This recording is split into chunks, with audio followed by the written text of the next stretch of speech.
Good morning, everyone. It's Laura, the real Laura B, here on YouTube and Twitter, and it's been quite a morning already. I'm going to concentrate on the document, and then we'll talk about things later on. So just to take care of my replay crew, so today we are going to cover Amber Heard's opposition reply to Johnny Depp's appeal, and we'll get more into that and explain that. And let me just do this, and I'll get my energy back up, I promise. Hi, I'm Laura, also known as TheRealLauraB from Twitter, and now here on YouTube. I'm a researcher, new wave internet media, and commentator. I'm not a lawyer, nor offering any legal advice. Join me on a journey to review the world of celebrity lawsuits and current events. Let's get started. Good morning, everyone. Good morning. So very gloomy, dark day, but here's what we've got. And let me just start off by explaining. We have two appeals going, two separate cases.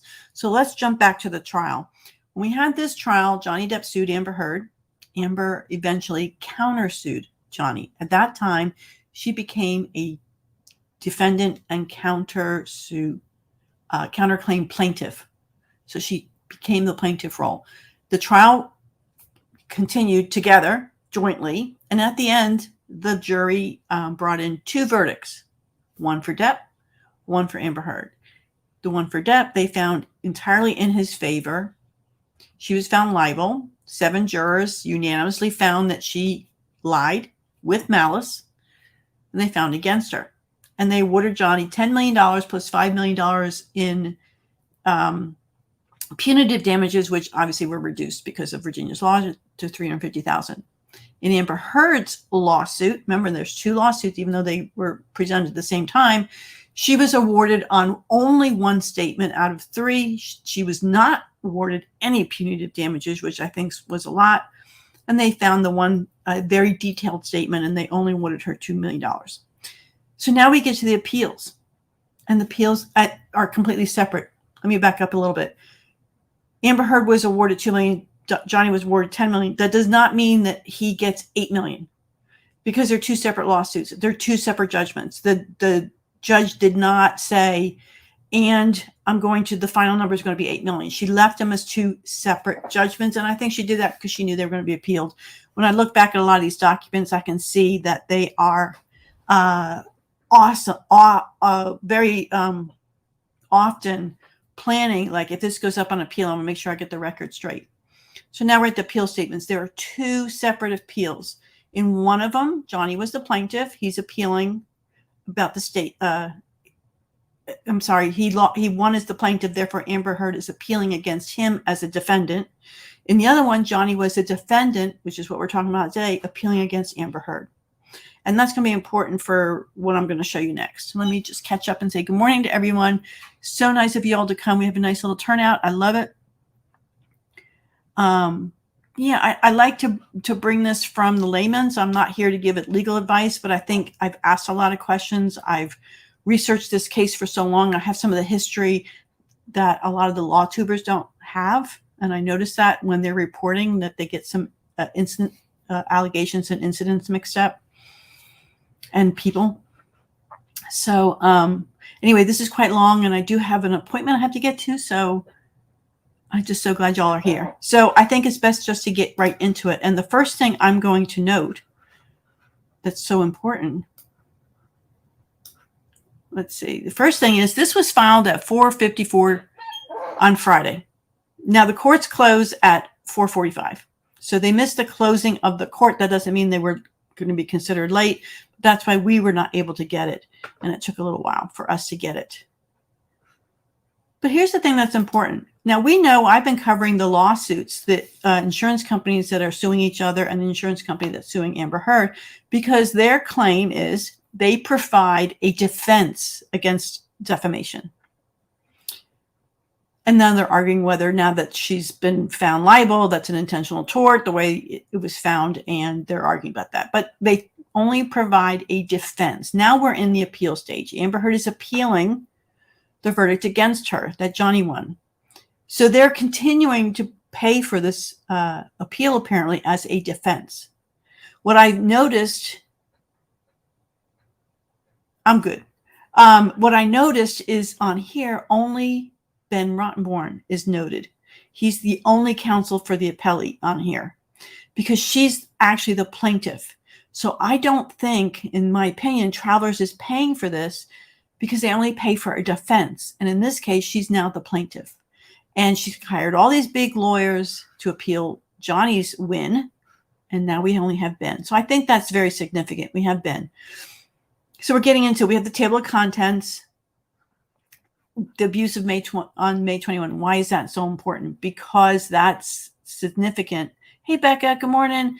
That's significant to Adam's statement was specific about that event. So they're going to rail and bring that in and try and shock the jury. Shock the judges.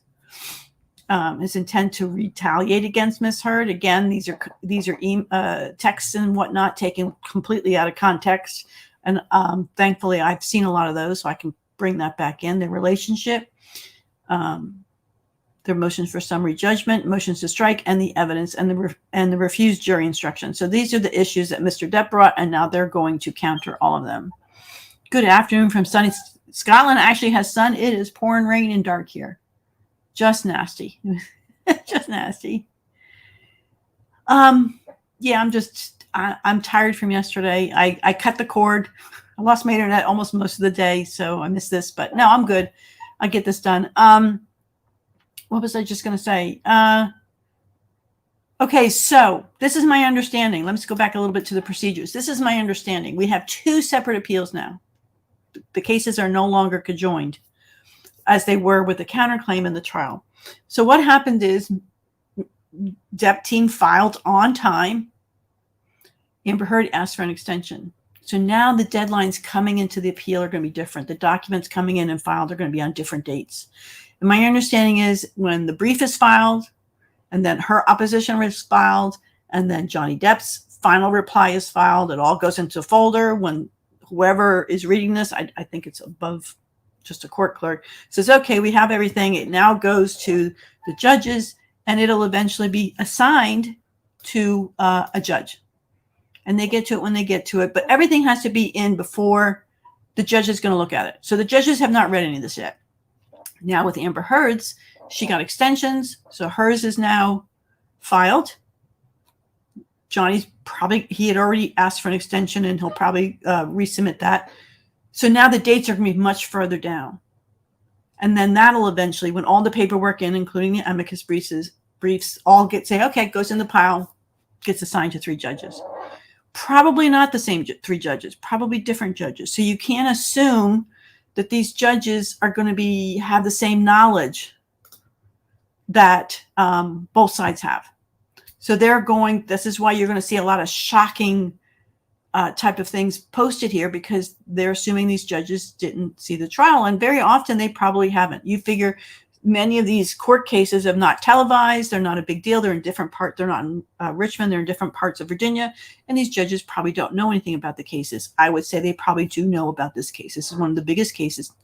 Not granted, it was a celebrity case, but it was one of the biggest cases that was carried in the news. And I'm guessing these judges know what happened. They probably saw some of it.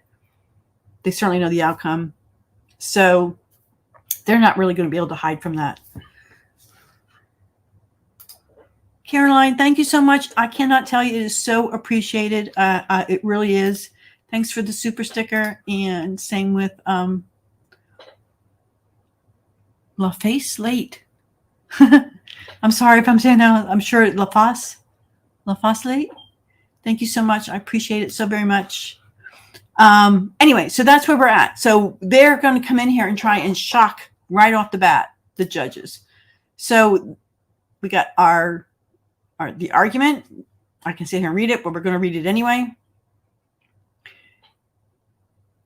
We have the conclusion of the certificate. We have the table of authorities. This is all the case law that they're going to cite in support.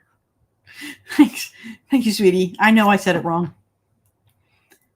And then we're going to get into the meat, the statement of the case. Well, we pretty much know what it is, but since they need to shock the judge, I think we need to go through this. During the course of their relationship, appellate John C. Depp, Mr. Depp abused his wife appellee Amber Laura Heard, physically, verbally, emotionally, and psychologically. I just noticed they left out the essay. I think that's interesting they left that out. I think they're doing that on purpose. They don't want any of the judges to remark on that because they're trying to fight the title of the op-ed in the other appeal. Mr. Depp promised her that if she ever left him, he would make her think of him every single day by ruining her career and life. After she obtained a protective order against him and commenced divorce proceedings, Mr. Depp did everything in his power to keep that promise. In describing Ms. Heard around the time of the divorce, Mr. Depp stated she's begging for total global humiliation. She's going to get it, and I will stop at nothing. Okay, first of all, we already know that she lost. We already know that she was found liable. So they're treating this as if that trial never happened and that he's guilty. Now, as far as this, she's begging for total humiliation. All these statements were made after she publicly claimed abuse, which of course would make him angry. I mean, if you were falsely accused, you're going to be angry. They were going to court. He tried everything. We've heard the audios. We've seen the text between Carino and them. He tried everything to say, hey, let's take this out of the public. Let's work this out ourselves because you've ruined my life. You've hurt my kids. My kids are getting talked at school like, oh my God, your dad hits women. So when she said no, and they were going to court. They were going to court. That's part of getting, you got the TRO, then you have to get the permanent. They're going to court. The begging for total global humiliation was because he's like, if you're going to go to court, I'm going to have to bring all my evidence. I'm going to have to bring it all.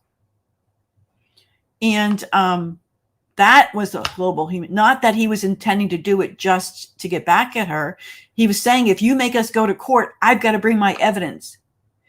That's what that was about.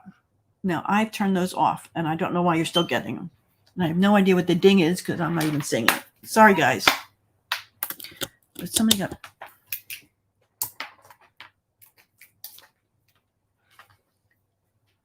got very upset about my dinging. Can y'all hear me? Let me know. Yes, it was a private text. Yeah, let me know if you can hear me. Please get express on the way to your appointment, love. It was also, yeah, so many turf stands. I'm going to cover a little bit at the end, the turf stands. But thank you, Cap. I so appreciate it. Yeah, I'm glad you can hear me. Good.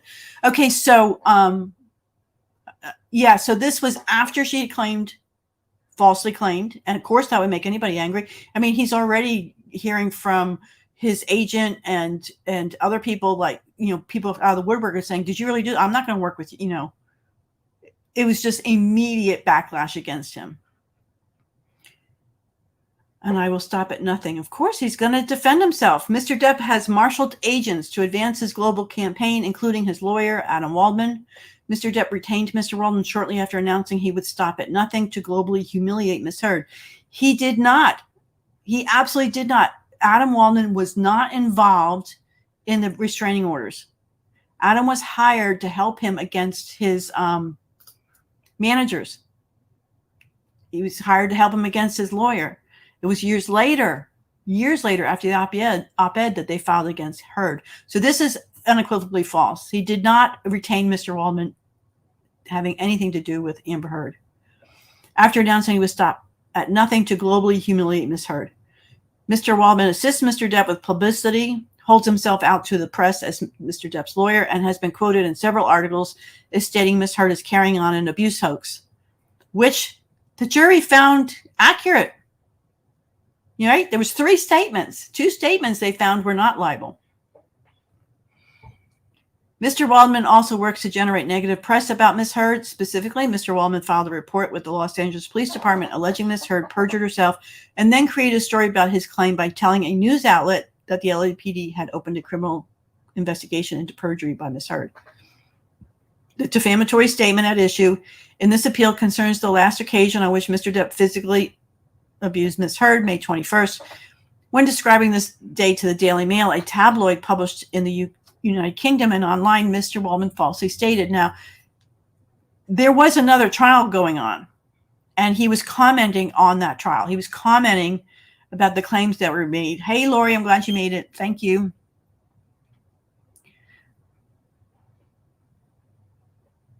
Quite simply, this was an ambush, a hoax.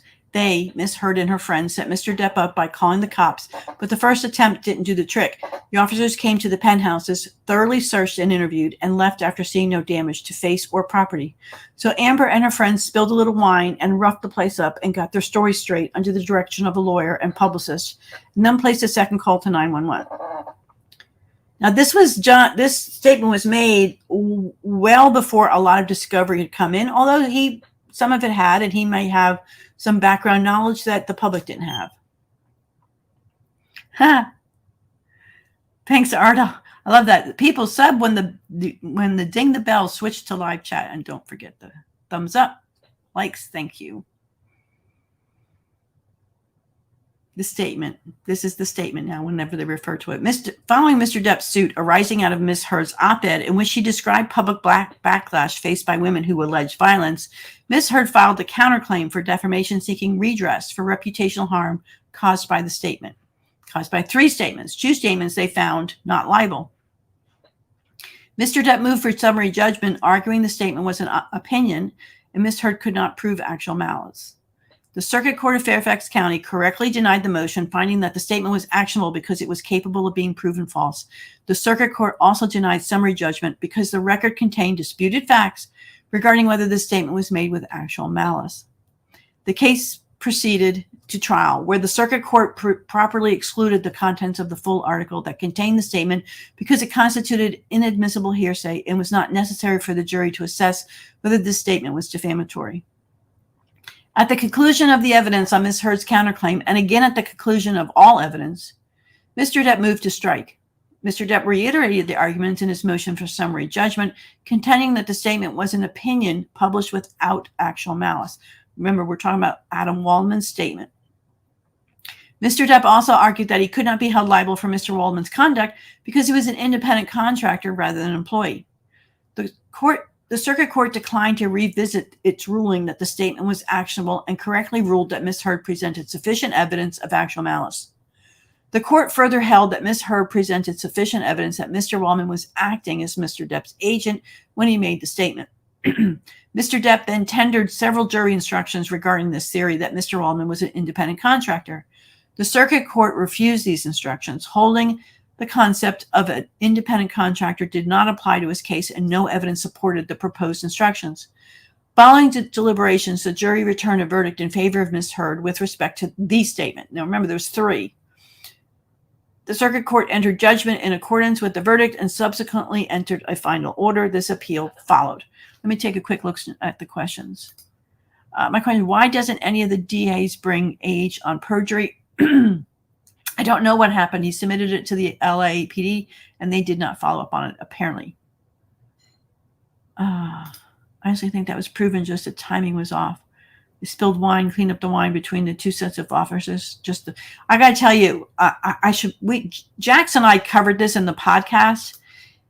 The timestamp on these photos, which are already under question anyway, the police officers arrived in the elevator about the same time that photo was taken. They would have had to be, and if you see the photo, it's glistening, because it's a wet puddle. Those LAPD, those police officers would have had to been standing in a wet puddle, according to that photo, according to the timestamp.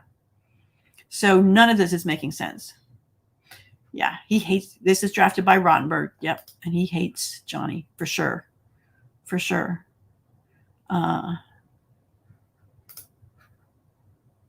Well, and now we're down to what? I think a 15-page reply. Thank you, guys. I think I saw another. Yeah. Good question. They're not part of this at all. They're only on the other side of the. Yeah, I'm sorry for the dinging. People got really upset about it. So as long as you can hear me, that's all that matters. Could you explain to us, is the case going to be reviewed by 3 judges and appeal? There is no jury. Yeah, exactly. 3 judges, both different appeals, same thing. It gets reviewed by 3 judges. Those 3 judges will decide if they want a hearing. Now, Ben Rottenborn is asking for a hearing on this, and they quite probably will get one in both cases. So let's say they rule against Amber or Johnny in either of the appeals. They can then ask for an en banc, which would be all of the judges. I think there's Well, I think there's more than 12.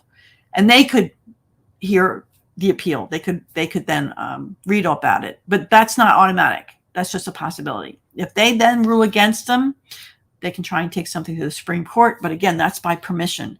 So in the UK, Johnny tried to appeal it. But in the UK, it's not automatic. You have to get permission. And they said, no, we're not going to give you permission to appeal. You're stuck with the verdict. We're not even going to let you go any further.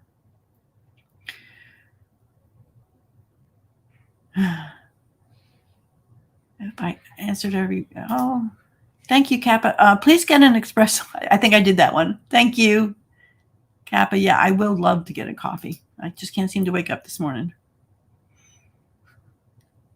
All right, let's get back to this statement of the facts. And they're going to really drive this to the judges because they want to set a picture. They want to make the judges hate Johnny.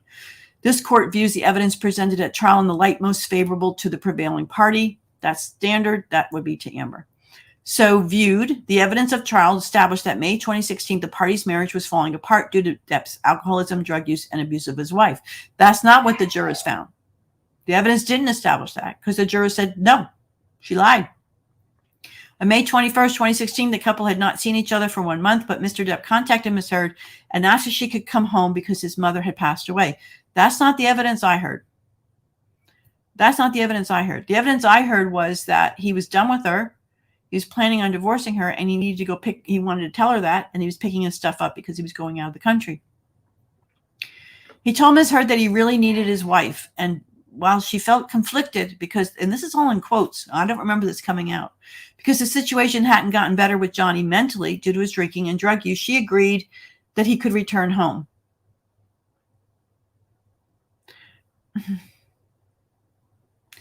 I'm sorry, I don't remember any of this in the trial. I certainly don't remember it being proved. He left. The last time they'd seen each other was because she had pooped in the bed and he left. And he wouldn't return. And he basically was going back, according to text messages, because he was going to tell her he wanted a divorce. When Mr. Depp arrived in the early evening, he was inebriated. He was peaceful at first, but later began talking about a prank he insisted was carried out by one of Miss Heard's friends, Tillit Wright. Mr. Depp claimed that Mr. Wright defecated in Miss Heard's bed so that he could find feces there. Miss Heard called Mr. Wright, and they're using, and this is interesting because Johnny Depp got a lot of, no, this is correct. I'm sorry, guys. This is too early in the morning because back then, Tillit Wright was referred to as female. Now is male. This is correct. Let me wake up. Miss Heard called Mr. Wright and placed him on speakerphone in an attempt to resolve the matter. During the call, Mr. Depp became angry, grabbed the phone, and screamed at Mr. Wright, who is a member of the LGBTQIA community. He yelled at the top of his lungs, "You dyke B," among other expletives and insults, and told Mr. Wright he could have Miss Heard. Mr. Depp then tossed the phone on the couch and proceeded upstairs. Miss Heard retrieved the phone and began apologizing to Mr. Wright. Mr. Wright, who was still on the speakerphone and knew of Mr. Depp's abuse of Miss Heard on previous occasions, responded, "Amber, get out of the house. Get out of the house now. You're not safe. Get out of the house." Mr. Depp heard this statement while he was on the staircase and bolted down the stairs. Mr. Depp grabbed the phone from Miss Heard and began berating Mr. Wright again. No. They were laughing at him about the poop in the bed. They were laughing at him. After he finished screaming Mr. Wright, Mr. Depp threw the phone at Miss Heard, who was sitting on the couch. The phone hit Miss Heard's face on the what felt like her eye, because you wouldn't know the difference. Miss Heard put her head in her hands, began crying, and said, "You hit me with the phone." In response, Mr. Depp said, "Oh yeah, I hit you, huh?" And then hit Miss Heard on the top of her head and pulled her off the couch by her hair. Miss Heard tried to cover her face to protect herself while Mr. Depp continued to pull her around the room by her hair and mocked her. Referring to her face, he said, "Let's see how bad I hurt you. Let me see it. Let me see how bad I hurt you this time." That's not what he said. "What if I pull your hair back?" I don't know where these quotes are coming from. At trial, Miss Heard introduced numerous photos taken later that night and the following days showing the marks and bruises on her face caused by Mr. Depp throwing the phone at her. These are the same photos that the LAPD identified. They have the exact same photos, the exact same time, exact same date, and they were colored completely different. There was two different. Yeah. I mean, and the shame is that Depp only has, what, 15 pages to answer to all this, to set this straight? Just keep in mind, the jury found her not credible. They did not believe her. Meanwhile, at some point during the altercation, Mr. Wright called 911. True. The physical altercation subsided when Miss Heard's friend, Raquel Pennington, who lived in an adjacent apartment, entered the room. Miss Pennington got in between Miss Heard and Mr. Depp, put her hands on Mr. Depp's chest, and said, "Johnny, no." Mr. Depp swatted Miss Pennington's hands off his chest and barreled towards Miss Heard, who had retreated to the couch. Miss Pennington then covered Miss Heard with her arms, while Mr. Depp stood over them and screamed, "Amber, get the F up," about 10 times. At that point, 2 of Mr. Depp's securities entered the apartment and persuaded Mr. Depp to leave. And Mr. Depp was leaving. He picked up a Magnum wine bottle that he had brought with him. We did not see that in the video, in the elevator videos at all. He didn't carry a bottle of wine with him. He picked up a Magnum wine bottle that he had brought with him and smashed various items of personal property with the bottle. The damaged property included framed photos. Let's get this. He brought with him and smashed various items with the bottle. The framed photos were just taken off the wall and laid on the bed. They were not smashed by a bottle of wine. Displays of bead necklaces that Miss Pennington appeared in an art show. There was one tree stand with beads sitting on a couch. All the other ones you could still see on the shelves. And items in Miss Heard's office, such as keepsake boxes. There was one box that was tipped over a little bit. But you could see the tops of all the other tables and credenza. Everything was in place. Mr. Depp also spilled wine in the hallway outside the home. Miss Heard presented evidence of this property damage at trial. After Mr. Depp left with his security guards, Miss Heard learned that Mr. Wright had called 911 and law enforcement was on its way.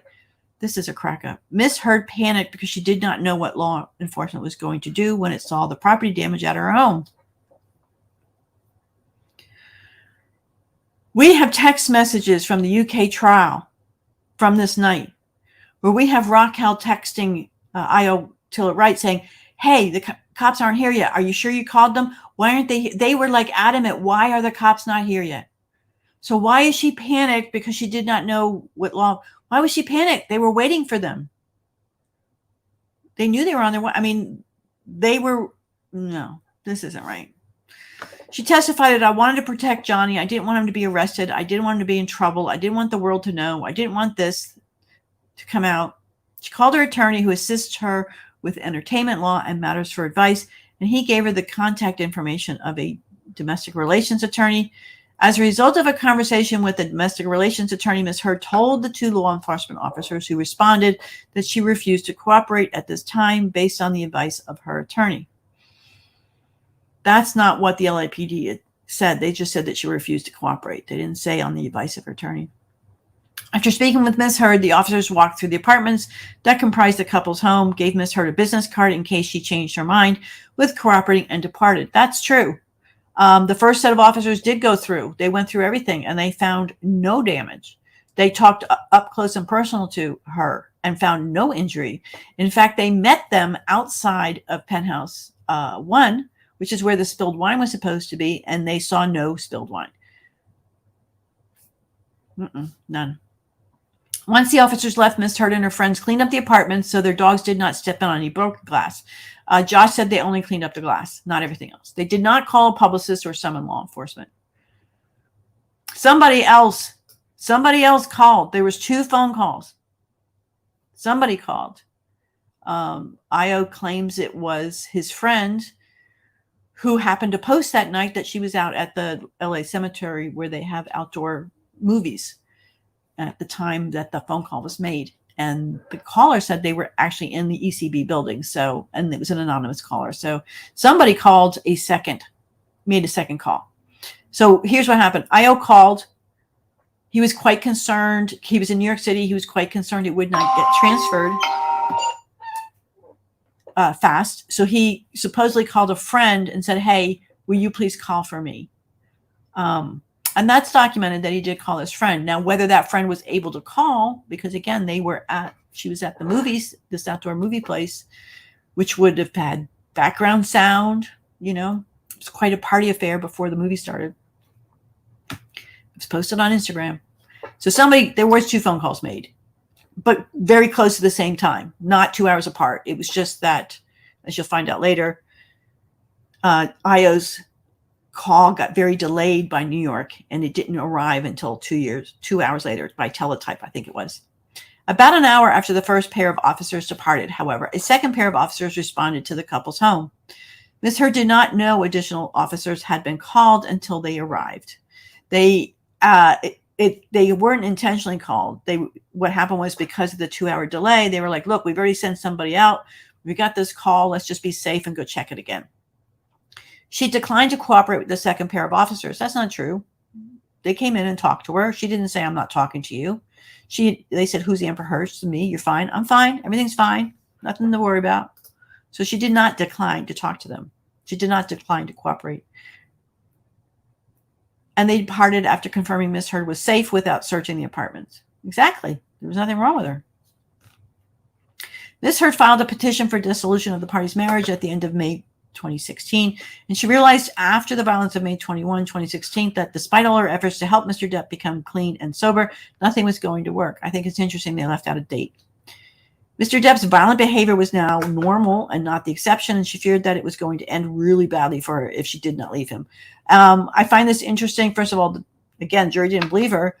She filed for divorce, and then it was, 10 days later before she filed for the TRO, after she gave the demand letter, because she was so terrified. But I won't be so terrified if you give me, 3 condos and the car and pendant, $50,000 a month. I won't be so terrified then, but now I'm terrified 10 days later when he was going out of town. Ms. Heard also obtained a protective order against Mr. Depp at the end of May 2016. I think that's very telling that they're hiding these dates. So the judges won't obviously know that, wait, you filed for divorce and then you waited this long? So she could change the locks on her home. She didn't need a TRO. She was already changing the locks long before she filed for the TRO. Hello? Because we have Isaac saw them doing this. This was long before. So she didn't need a TRO to change the locks because she was already doing that. She explained that she had begged Mr. Depp's security guards who carried his keys to not let him into their home when he was intoxicated, but they always let Mr. Depp in anyway. Wait a minute. This only came up in her testimony or any of her statements was when after he left PH3, he went to PH5. Josh was in there hiding. They had the door locked supposedly, and that's when they let him in. So I don't understand where this other area is coming in. This is odd to me. But they always let Mr. Depp in anyway. As a result, she could not sleep and would often wake up with panic attacks. Miss Heard's counsel notified Mr. Depp's counsel of her intent to seek a protective order, but Mr. Depp did not appear in court on the day she obtained the order. Oh, dear God. I mean, how they get away with this stuff? Because Laura Wasser testified that they did an ex parte, a no notice filing for the protective order. Johnny couldn't possibly have appeared in court if he didn't know anything about it. That's wild. Yes, Steve, you're right. So I guess when they said not cooperate is Josh wasn't going to let them in. He was going to make them wait in the hallway and bring Amber. And they said, no, we'll just come in and take a look. So that part was right. Mr. Depp's intent to retaliate against Miss Heard. Mr. Depp has deep anger and resentment towards Miss Heard, which is relevant to this appeal because it demonstrates he was highly motivated to hire Mr. Waldman to defame her. First of all, he was falsely accused of abuse. Immediately the backlash happened. Yeah, that would piss me off. No, he was not motivated to hire Mr. Waldman to defame her because he had already hired Mr. Waldman to help him with his lawsuit against the managers. So this is not making sense to me. During the relationship, when Mr. Depp became angry, backing up a little bit, the night of the birthday party when he was at that meeting, Mr. Waldman, I think he said he was hired in October. I think he said he was hired in October. I don't remember how he met Mr. White, his new financial manager. During the relationship, when Mr. Depp became angry with Miss Heard, he expressed his desire to kill her. Oh, my God. For example, in June 2013, he sent a text message to one of his friends. Oh, my God. They're actually saying that this was his desire to kill her. So Johnny obviously testified to this. It's taken off of a Monty Python skit which they kind of went off with between him and his friend, Paul Bettany. Let's burn her. In response, his friends proposed a drowning test because this is how you figure out about witches. To which Mr. Depp responded, let's drown her before we burn her. I will F her burnt corpse afterwards to make sure she's dead. No. His desire to kill her. Oh my God. This is like when you get mad at your boss and say, I'm going to kill him one day. Doesn't mean you're actually going to do it. It's just an expression of venting. After Ms. Heard obtained a protective order and filed for divorce, Mr. Depp announced his plans to retaliate against her. For instance, oh my God, Mr. Depp sent a text message to his sister, because God forbid you want to vent to your sister, who works in the entertainment industry, who works for Johnny in his production company, which has nothing to do with Disney or Warner Brothers. I want her replaced on that WB film. He was referring to Ms. Heard's role in Aquaman. Again, he's just venting. In August 2016, Mr. Depp described Ms. Heard in a text message to her former assistant and stated, I'm disgusted that I ever effing touched that scum back on Tuesday and then court. He wasn't going. So 1 minute, look, 1 minute he's not going to defend himself. And here he is knowing he's going to court. We'll hit you when I get back, doll. Come over for a spot of purple and we'll fix her flabby ass nice and good. Yeah. So he needs a witness. He's contacting witnesses because he's going to court. He needs testimony. He needs, like, I'm going to need you to make a statement. Shortly before he met Mr. Waldman, Mr. Depp expressed his hope that Ms. Heard would die and stated he would stop at nothing to globally humiliate her. Again, this is because if they go to court, I'm going to have to bring the evidence. I'm going to have to tell the truth. I'm going to tell everybody that you were the abuser, not me. You were the one who left the poop in the bed. You left poop in my bed. I'm going to have to tell the world, and that's going to humiliate you. For any wife that's going to poop in the husband's bed on his side of the bed and leave it for the house cleaners to clean up, that's pretty humiliating. Globally humiliate her in a text message to the entertainment agent, which was their joint friend, which stated she's begging. So they're trying to say there's no connection here. Like he just randomly called his entertainment agent. She's begging for total global humiliation. She's going to get it. I'm going to need your text about San Francisco, brother. I'm even sorry to ask, but she sucked Malice's crooked dick. YouTube's going to kill me. And he gave her some shitty lawyers. I have no mercy, no fear, and not an ounce of emotion. Why should he? She lied about the abuse. She outright lied, and his life was destroyed. Of course he has anger. Or what I once thought was love for the gold-digging, low-level, dime-a-dozen, mushy, pointless, dangling, overused, flappy flish market. I am so effing happy she wants to go to fight this out. She will hit the wall hard because he's going to bring his evidence. And I cannot wait to have this waste of a cum guzzler out of my life. I met an effing sublime little Russian here, which made me realize the time I blew on this 50-cent stripper, I wouldn't touch her with a goddamn glove. I can only hope that karma kicks in and takes the gift of life from her. Sorry, man, but now I will stop at nothing. Let's see if Malice has a pair. Come see me face to face. I'll show him things he's never seen before, like the other side of his dick when I slice it off. Yeah, he was a little pissed. In light of this evidence, a fact finder could have concluded that Mr. Depp harbors deep animosity toward Ms. Heard and is desperate to destroy her reputation. A fact finder, the jury, found that she lied. She lied. She lied. All right, let me take a quick look at some of these questions. Sorry, guys.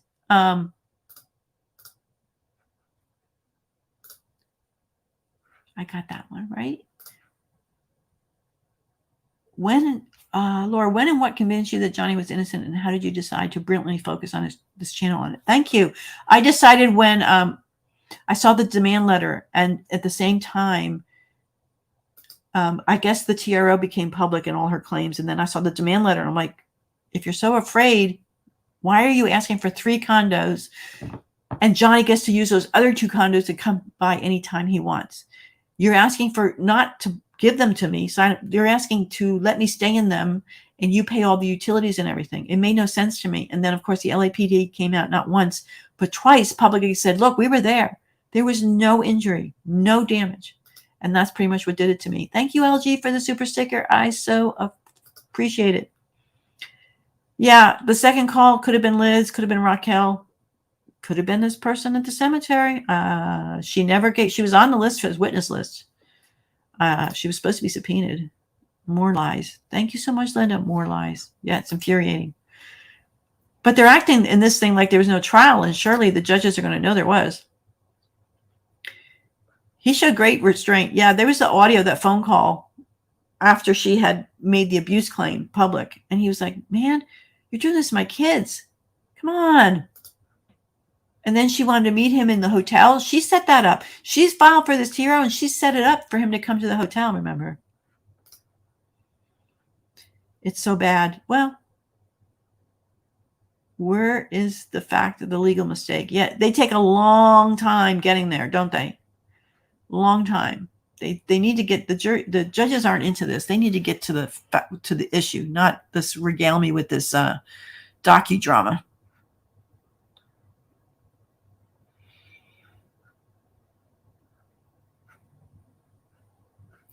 Yeah, I do remember that, actually. I do remember that being read. That's Johnny's poetic way of talking. This is Johnny's appeal brief, and this is Amber Heard responding to his appeal brief. So this is her opposition reply to his appeal brief. After this, he will do a final reply. I think it's only 15 pages though.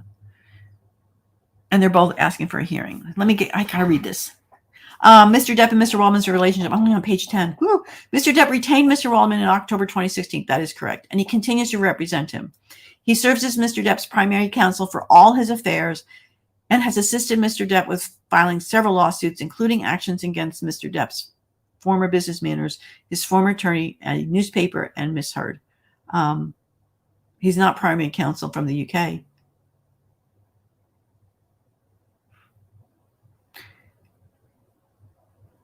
He's not primary counsel here. Mr. Waldman also assists Mr. Depp with publicity. In February 2020, Mr. Depp and Mr. Waldman met with the publicist who works for the Daily Mail. At the meeting, or on another occasion, Mr. Waldman gave the Daily Mail 2 audio recordings. That's important. 2 audio recordings. He gave 2. That's important because some people are saying that he edited these tapes that the Daily Mail put out. That would be messing with evidence. He did not edit anything. He gave them 2 complete recordings. Those are the 2 that we know of that became public, and the Daily Mail edited out snippets, not Adam. Mr. Waldman was also providing information about this case to several social media personalities who he calls internet journalists. That would be me. He was present when a journalist for the Rolling Stone interviewed Mr. Depp, and according to the journalist, Mr. Waldman reached out to Rolling Stone about writing the article about Mr. Depp. I don't know about this because I thought he testified that Johnny had first contacted someone he knew from Rolling Stone. That's what I remembered.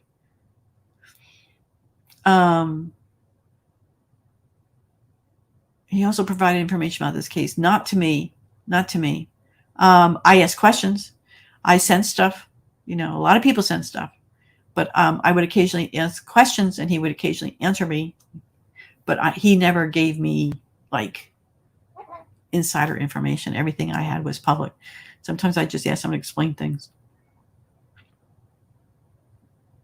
After Mr. Depp and Mr. Waldman's meeting, the Daily Mail published a series of articles that accurately quoted Mr. Waldman. He agreed. In an article published on April 8th, the Daily Mail wrote, Adam Waldman, Depp's lawyer, said Amber and her friends in the media use fake sexual violence allegations as both a sword and a shield, depending on their needs. They have selected some of her sexual violence hoax facts as a sword, inflicting them on the public and Mr. Depp. That's true. He said that. And the jury said, that's true. It's not libel. Used fake sexual allegations. Now, you would think that'd be defamatory. That's pretty much has the sting. But the jurors said, yeah, we don't believe her. On April 27th, the Daily Mail published a statement which accurately quoted Mr. Waldman as stating, and we already read that, and he agreed. And on June 24th, the Daily Mail published an article that accurately quoted Mr. Waldman's assertion that Ms. Heard was carrying out an abuse hoax against Johnny Depp, and the jury agreed. So the jury agreed with 2 of these statements that Mr. Waldman said that were not liable. Mr. Waldman has generated the content. In each of the articles, Mr. Waldman was identified as lawyer or attorney. Not publicist, lawyer or attorney. And other attorneys from her side also made comments. Mr. Waldman has generated the content for negative press about Ms. Heard as well. He filed a report with the LAPD claiming Ms. Heard and Ms. Pennington perjured themselves. Then, based on this report, he told a German media outlet that LAPD have now opened up a criminal investigation into perjury of Ms. Heard, which repeated this statement solely created by him in one of his publications. Mr. Depp and Mr. Wallman have enjoyed a widespread success in generating negative publicity about Ms. Heard. I don't know what they... Widespread success. An expert witness who analyzed negative tweets on Twitter about Ms. Heard found that between April 2020 and January 2021, over 25% of negative tweets about Ms. Heard were associated with a hashtag that included Waldman or a variation of his name. The expert witness also detected a huge spike of negative hashtags toward Ms. Heard in February 2020, which coincides with Mr. Waldman and Mr. Depp met with the publicist for Daily Mail. Yeah, the one that the biggest spike was the Justice for Johnny Depp. That was the one that really got him. That was the biggest one that they're claiming is a negative against her. Justice for Johnny Depp. Let me take a quick look, guys, because this is a long one. I hate to leave you hanging. She lied. He's quite creative, isn't he? Brilliant way with words. We all heard the audio. Yeah. Incredibly Average put up the full audio, and I think he only edited out dead air. Texts are a work of art. They are.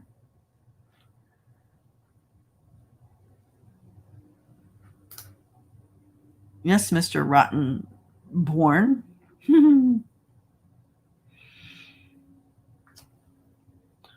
Yeah, I remember this. I remember the lawyer coming out and making statements. Yeah. Thank you, Laurie. How can they lie in an appeal? I'm flabbergasted. I mean, they're repeating their client's testimony, but the fact is the jury didn't believe her. I'm not sure, but Johnny's going to now come back with, well, remember, Johnny's first appeal said we won. So the judges will have already read. Remember, they're not reading these weeks apart. This is all going to be sent at the same time. So they're going to read Johnny's, then they're going to read this, so they're reading it all at the same time. It'll be very fresh in their mind. And I can't believe they would not have seen some of the trial and definitely heard about it. Yes, they will read everything.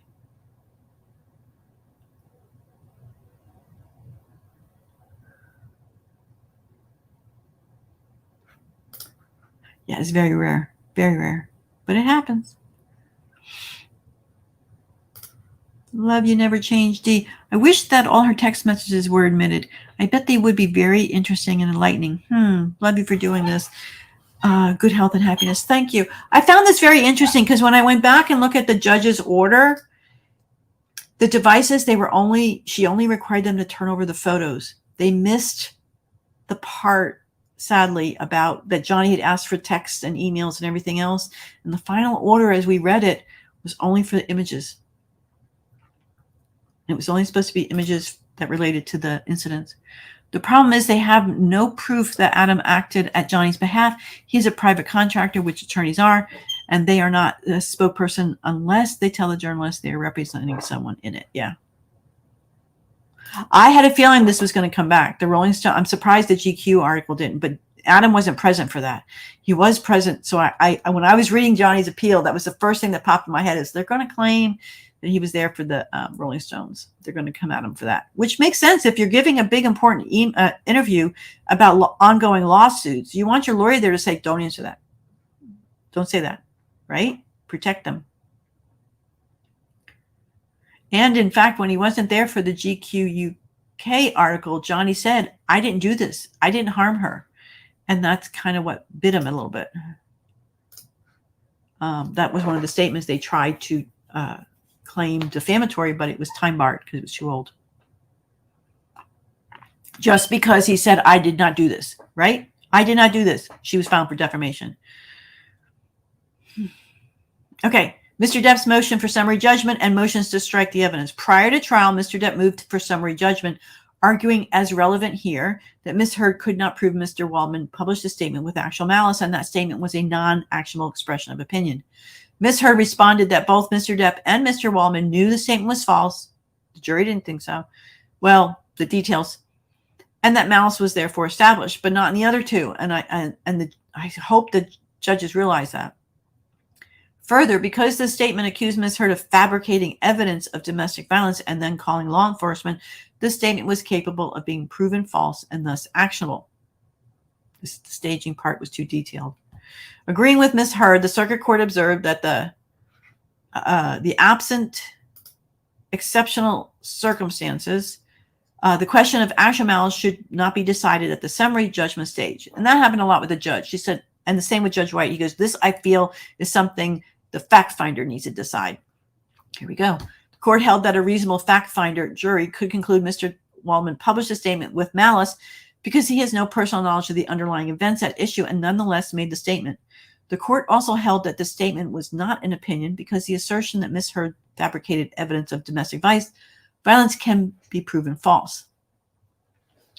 And I don't think it was proven false. I think it wasn't proven that the lawyer told them to get their story straight and things like that.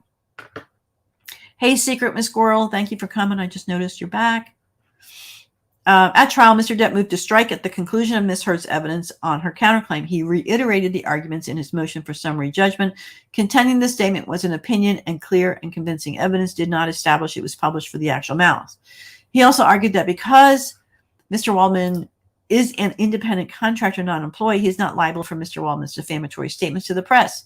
Mr. Depp emphasized Mr. Waldman's testimony that he is not an employee of Mr. Depp and is not issued a W-2 by Mr. Depp's or one of his companies and provides legal service to clients other than Mr. Depp. In light of this testimony, Mr. Depp claimed that Mr. Waldman was an independent contractor as a matter of law, and as a result, he cannot be held responsible for an alleged tort by his attorney. In response, Ms. Heard observed that Mr. Waldman freely admitted to speaking to the press on Mr. Depp's behalf and clarified that Mr. Depp's liability stemmed from Mr. Waldman's role as an agent. And what's interesting is both attorneys, they bringing this up, both attorneys spoke to the press, both. Well, I should say both sides because she kept changing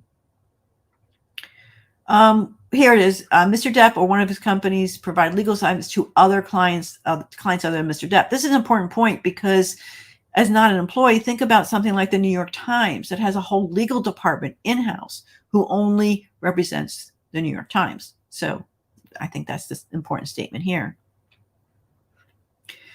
The circuit court denied the motion to strike, finding the only evidence in this case to this point is that Mr. Waldman was an agent to Mr. Depp. The evidence showed that Mr. Waldman has served as Mr. Depp's attorney since 2016, and the scope of his legal representation was not limited to litigation. The court noted that cases holding attorneys as independent contractors are distinguishable because they involve attorneys who serve only as litigators for their clients. The court further held that a motion to strike is not a proper vehicle for challenging whether a statement is actionable and declined to revisit its previous ruling that the statement was not an opinion. With respect to actual malice, the court observed that Mr. Waldman made the statements after meeting with his client. Both Mr. Waldman and Mr. Depp met with the Daily Mail. Mr. Waldman threw a paper containing the counterclaim statements at Ms. Heard. Based on this evidence, the jury could infer that Mr. Waldman made the statements with actual malice. So this is supposed to be referring through the paper. This is supposed to be referring when they were in court in the UK. He was reading the newspaper. He did not, my understanding is he did not throw it at her. He folded it and laid it down so that she could maybe see the article he was reading. I don't know, but it wasn't thrown at her. That's my understanding. And the jury apparently didn't believe it.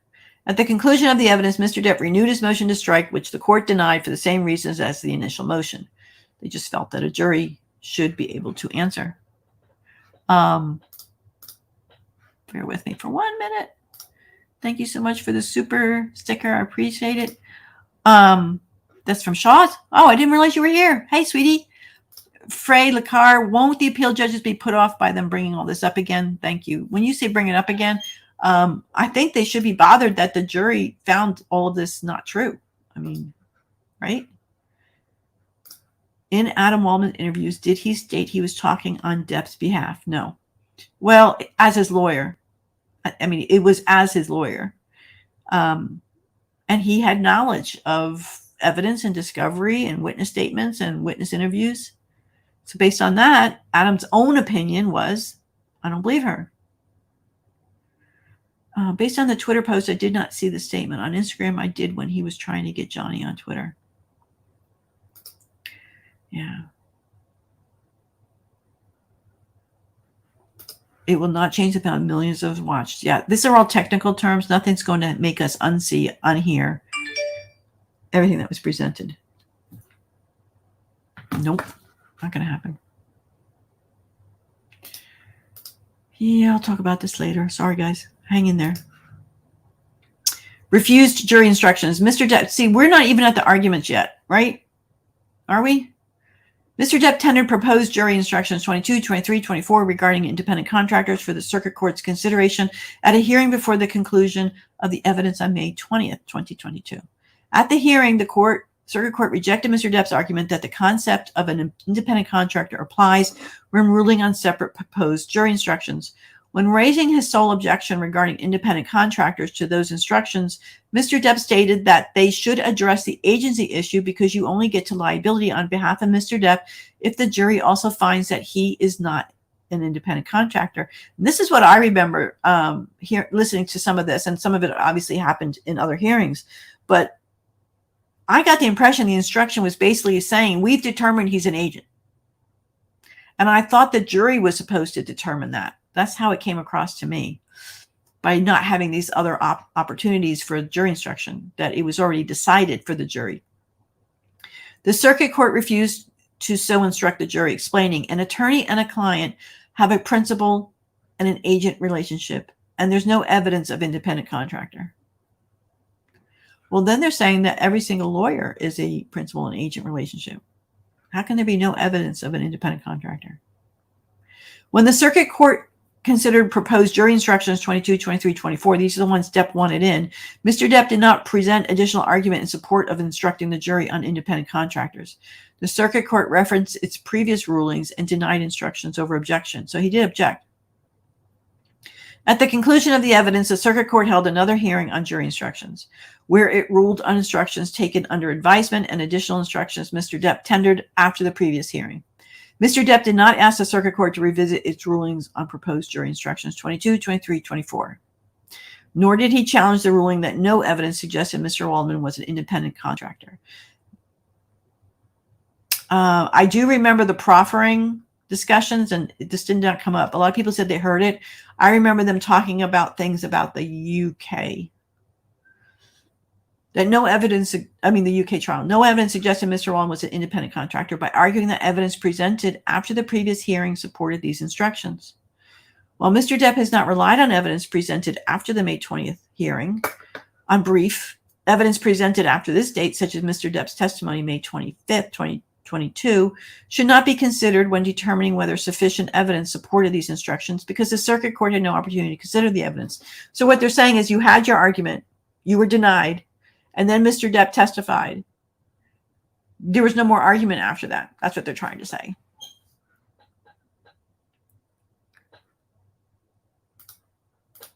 You sweetheart, you don't have to pay for these things. Evidence supported these instructions because the circuit court had no opportunity to reconsider this evidence. Yeah. It requires the litigant to make timely and specific objections so that the trial court has an opportunity to rule intelligently on the issues. So he should have objected again. Apparently he didn't. We're finally at the argument. Oh my God, we're on page 16th, and we're now finally getting to the argument. Mr. Depp's independent contractor theory is inapposite, and whether Mr. Waldman is his agent was a question of fact relating to assignments of error. So it's true, the jury was supposed to decide if he was an agent, but did they have the right instructions? Because it seemed to me that it was already decided for them. A plaintiff who is armed with a jury verdict approved by the trial court stands in the most favorable position known to the law. That goes same true with the other appeal, Amber Heard against Johnny. Same thing applies. When a trial court has refused to strike a plaintiff's evidence, the well-established standard of appellate review requires the court to determine whether the evidence presented at trial, taken in the light most favorable to the plaintiff, was sufficient to support the jury verdict in favor of the plaintiff. Whether the concept of an independent contractor applies to this case is a question of law that is reviewed de novo. They want you to look at it fresh. And whether Mr. Wallman was acting as Mr. Depp's agent when he made the statement was a question to be resolved by the jury. And the jury's findings should not disturbed on appeal unless it is plainly wrong. So they're citing cases here. Mr. Wallman can both be an independent contractor and an agent. Mr. Depp claims that Mr. Wallman is, as a matter of law, an independent contractor rather than an employee agent, is thus not liable for his statements to the press. Agency is defined as a fiduciary relationship arising from the manifestation of consent by one person to another that the other shall act on his behalf and subject to his control and the agreement by the other so to act. When an agent commits a tort while acting within the scope of his authority, the principal is liable. Think of this guy as the employee driving the company truck and causing an accident. They're going to go after the owner of the company. Authority, the principal is liable. Explaining that principal is liable for the torts of his agent, even though the principal did not authorize or justify or participate or indeed know of such misconduct, or even if he forbade the acts. So the question is, could Johnny have controlled Adam? And since he has no legal training, Adam made these decisions on his own. And Johnny testified that he didn't even know about these statements until he was sued. So this is an important footnote. In his assignments of error filed on October 11th, Mr. Depp asserted that Mr. Wallman is an independent contractor, not an employee agent. In his opening brief, Mr. Depp revised his assignments of error and omitted the italicized language. It is impermissible for an appellate to change the wording of an assignment of error. While substantive changes to an assignment of error can result in default, an appellate court has discretion to address the merits of an assignment of error where the alteration appears substantive, but issues pertaining to the appellate's omitted assignments of error are encompassed by the presented assignments of error and are sufficiently briefed. So they get a little nitpicky here. So we'll see. I don't think the judges are going to do anything about it. I think he said it enough. Anyway, recognizing that defamation may be based statements made by an agent. Okay. An agency relationship can arise in any circumstances and is not limited to the employment context. Affirming jury verdict against mother arising from motor vehicle accident caused by her son who was acting as an agent when the accident occurred. Well, I assume the mother sent the son to go do something. And Johnny's saying, I didn't send him to make these statements. I didn't know about them. So that's an interesting case. They probably will look that up and why was the mother held as an agent?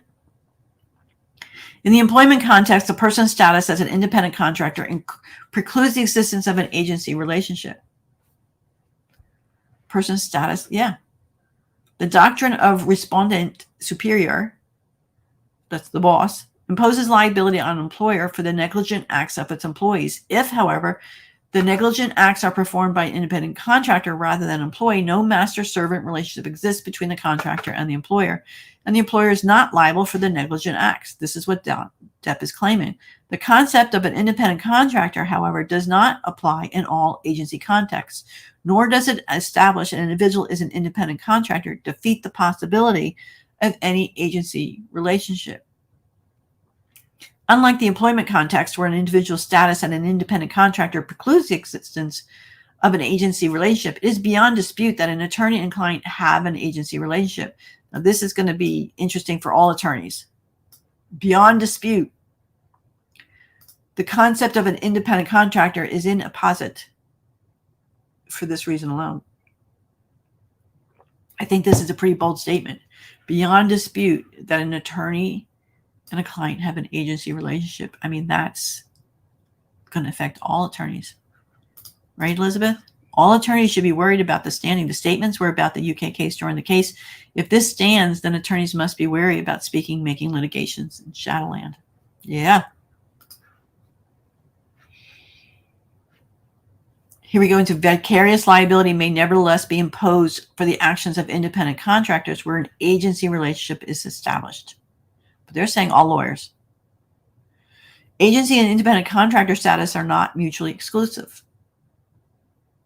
You can be both an agent and an independent contractor in various Circumstances. Mr. Depp is incorrectly, I'll give you an example. I was a real estate agent. I'm an independent contractor, but I acted as the agent to my client.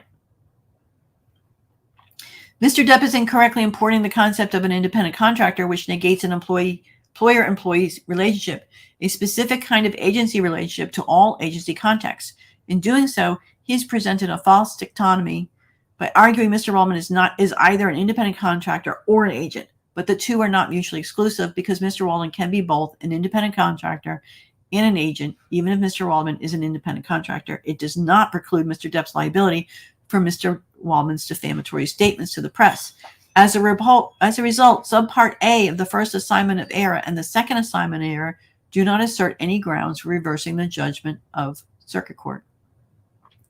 The false dichotomy is a logical fallacy based on the false premise that only two mutually exclusive options are available here. In fact, the options are not mutually exclusive, or they're citing Wikipedia, or there are more than two options. They're seriously citing Wikipedia here, people. Wow. Everyone check out Deception Detective. I'm still catching up from the start. Wonder if I missed something in chat that made Laura put chat stream. Oh, must be sub. Oh, I do it all the time because the haters come and attack me, and I'll get to that in a minute. But they were already out having arguments because I wasn't putting up the links. So I just want you all to have a nice, safe chat. And I'll get to that. Most likely both appeals will lose, but at least JD's appeal has a chance. Still, one can never predict these things. That's true. They call this loser's court because you've already lost. That goes to both sides.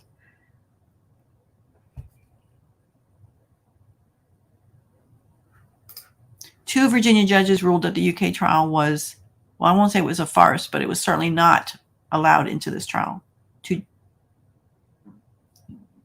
To Judge White? I don't think it went back that far. Hey, Raul, how are you? You're not supposed to make that stretch in the actual point. You can't say that just because on the course of advocating for his client, he did certain things, so he is an agent. I agree. I mean, Johnny said he didn't even know about these statements until he was sued. So he certainly didn't instruct Adam to do this.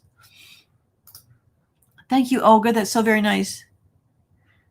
Well, yeah, they're definitely trying to retry the case. Yeah, they completely left it out. They left it out. I don't know. Why do they think it'd be more egregious that she faked an R?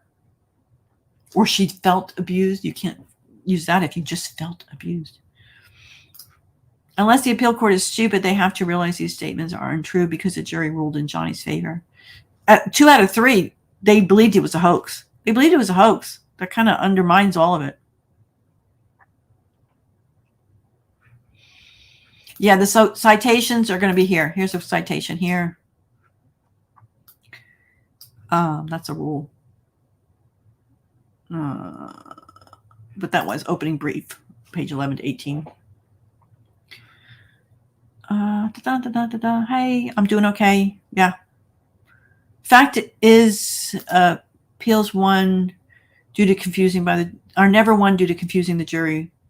What one has to do is prove that the jury instruction is what led the jury confusing. That finding is rare. Yeah. Yeah. Jury instructions, I think, are one of the biggest points they've talked about that can overrule. Okay, here we go. The circuit court properly denied the motions to strike because whether Mr. Wallman made the statements while acting as Mr. Depp's agent was a question of fact. In his opening brief, Mr. Depp has relied exclusively on his independent contractor theory to challenge whether Mr. Wallman was acting as an agent when he made the statement. He has not asserted Ms. Heard presently presented insufficient evidence that Mr. Wallman was his agent or that he was acting within the scope of his authority, and those arguments are therefore waived, requiring an argument in support of each assignment of error. To the extent the court interprets Mr. Depp's contention that Mr. Wallman is an independent contractor as a matter of law as challenging the sufficiency of the evidence on the agency, the circuit court correctly denied the motions to strike. Whether an agency relationship exists in a question to be resolved by the fact finder, that's the jury, unless the existence of the relationship is shown by undisputed facts or by unambiguous written documents. Citing, whether a person is an employee or an independent contractor is generally a question of fact for the jury. Agency may be inferred from the conduct of the parties and from the surrounding facts and circumstances. Indeed, because direct evidence of agency is not indispensable and frequently is not available, circumstantial evidence may be relied upon, such as the relationship of the parties to each other and their conduct. Well, to me, Johnny and Adam became very good friends. Amber wasn't friends with any of her lawyers, that's for sure. Well, Johnny also had other lawsuits that Adam was involved in. A principal's liability does not turn on whether it's directed its agent to take the certain action. Rather, remember, this is old English, so master being the employer, servant being the employee. The test of the master's responsibility for the acts of his servants is not whether such an act was done in accordance with the instructions of the master to the servant, but whether it was done in the prosecution of the business that the servant was employed to do. And an act is regarded as authorized in the legal sense if it is incidental to the performance of the duties entrusted to the servant, even though it is in disobedience of the master's express orders or instructions. That reads to me like Johnny would be liable for everything Adam did.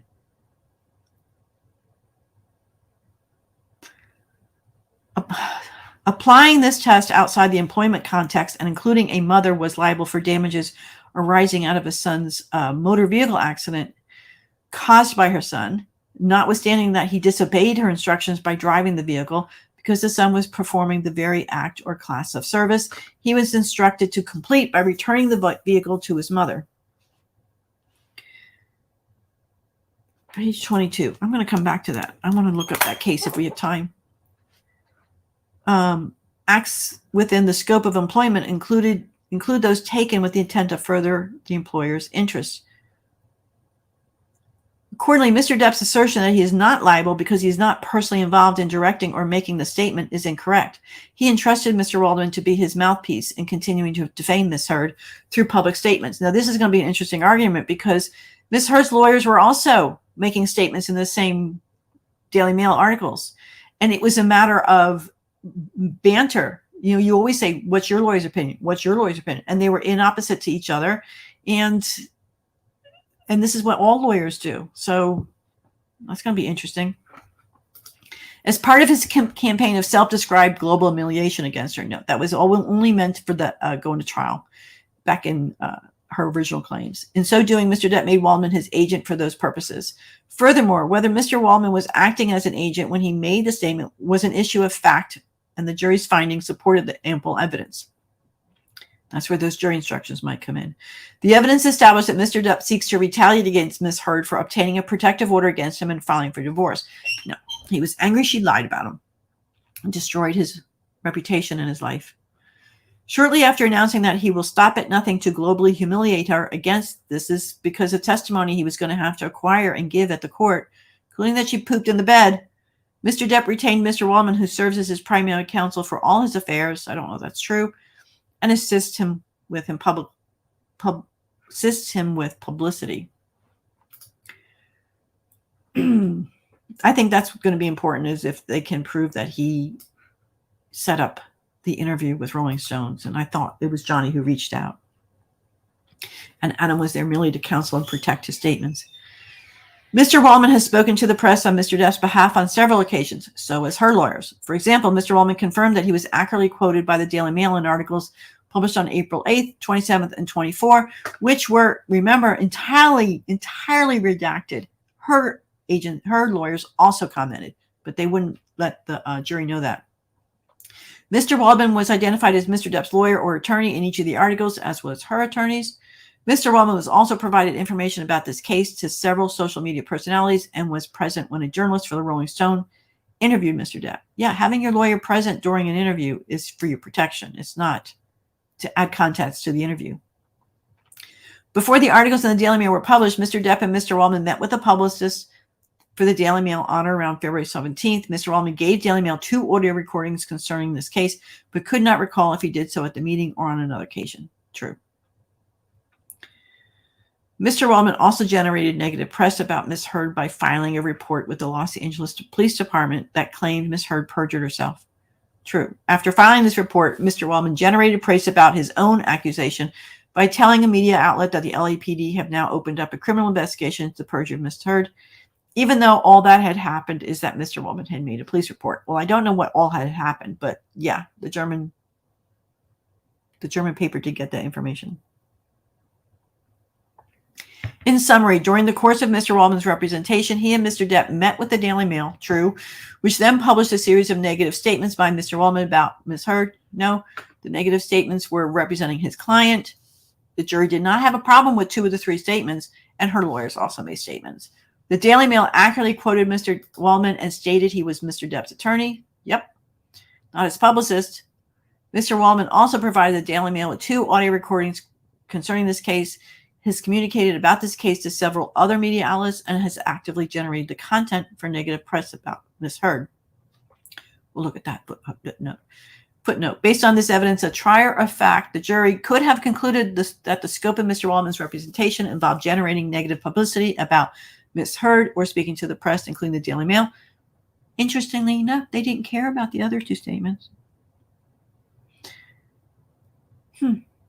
While the concept of an independent contract is irrelevant in this case, this evidence demonstrates that Mr. Waldman is not an independent contractor as a matter of law, because a fact finder could have concluded Mr. Depp has the right to control Mr. Waldman's publicity work. See, McDonald, power to control an individual's work is determinative of whether he's an employer or an independent contractor. For instance, Mr. Depp's presence at the meeting with a publicist for the Daily Mail supports the inference that he has the right to control Mr. Waldman's statements to the Daily Mail. I do think this part might be a little bit of a sticky wicket. So what do we got? About Ms. Heard or speaking to the press, including the Daily Mail on Mr. Depp's behalf. Alternatively, a fact finder could have concluded that Mr. Waldman had authority to speak to the press on Mr. Depp's behalf, or to generate negative publicity about Ms. Heard without making any finding as to whether doing so was part of his role as an attorney.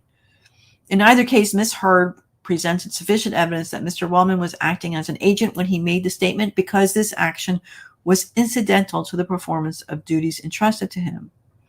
Meaning he was hired as an attorney, not to talk to the press, incidental. The circuit court therefore correctly denied the motions to strike. How are we over here? You made the argument, get the ruling, then appeal. I believe that is the standard procedure. Beating the horse during the trial does nothing positive. Age and her lawyers got Adam Waldman kicked out of the California hearing. Kicked out of the Virginia case. Adam wasn't even the front lawyer. No, he was never the lead lawyer in this case. On paper. All the motions are being presented by Brown and Rudnick. I mean, he was counsel for him, but he was never the one running the motions. Uber sets precedent for independent contractors. They are not affiliated. Well, they're in a lot of trouble right now. That's a whole nother case going on for them. Can the appellate judge watch the trial as they decide? They can't watch the trial now, but they may have beforehand. I mean, he can't omit things or change it. Yeah, he had nothing to do with taxes. I think the biggest thing is he wasn't like his in-house lawyer. He had other clients.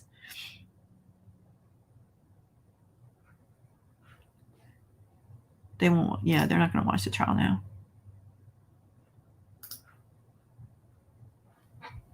They can read and look at whatever.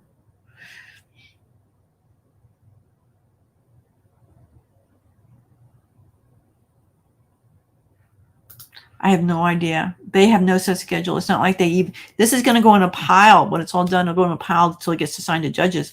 I mean, they're just going to go with whatever ages first. So there's other cases. They argued that instructions, and Judge A turned down Johnny's request. I really feel like it's beyond dispute. But is it in a footnote? It is beyond dispute, but it's in a footnote. Good catch. If a child does anything illegal, the parents can be blamed if the child is a minor, as the parents are considered agents or in full control of the child. Yeah, I'm interested in that case. We're going to go back to that if we have time. If Adam run over a child, would Johnny be responsible? Yeah, no. There you go, Steve.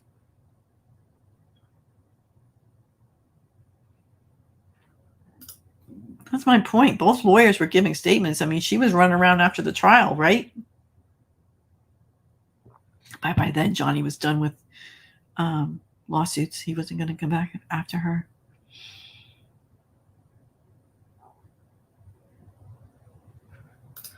If Amber was behind Adam not being able to testify, that shows to me that she didn't want him to be able to prove her wrong and say, they called him, they subpoenaed him, they fought to have him to testify. She didn't want him as a lawyer. Hey, Shaws, a lot of the case law is very weak here. Thank you. Oh, well, you probably looked it up already. Yeah. Yeah. Thank you.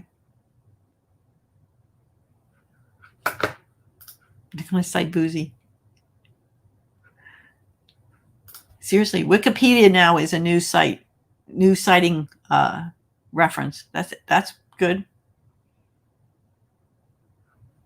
I can continue to read that well. Thank you. I'm getting all congested for some reason. I gotta get back to this, guys. Okay, back. We're in the argument phase now. D. The court need not adopt any rule regarding whether the attorneys are independent contractors as a matter of law. The court should reject Mr. Depp's request to adopt a rule.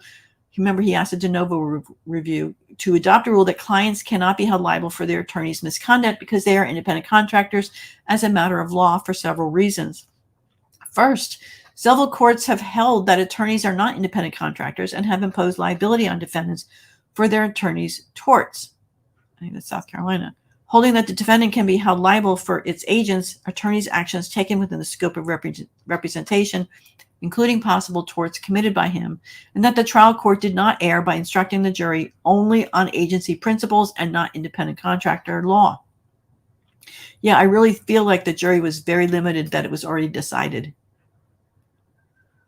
Holding that a client may be held vicariously liable for the actions of his attorney, so long as the attorney is acting within the scope of employment and in accordance with what is believed to be the client interest.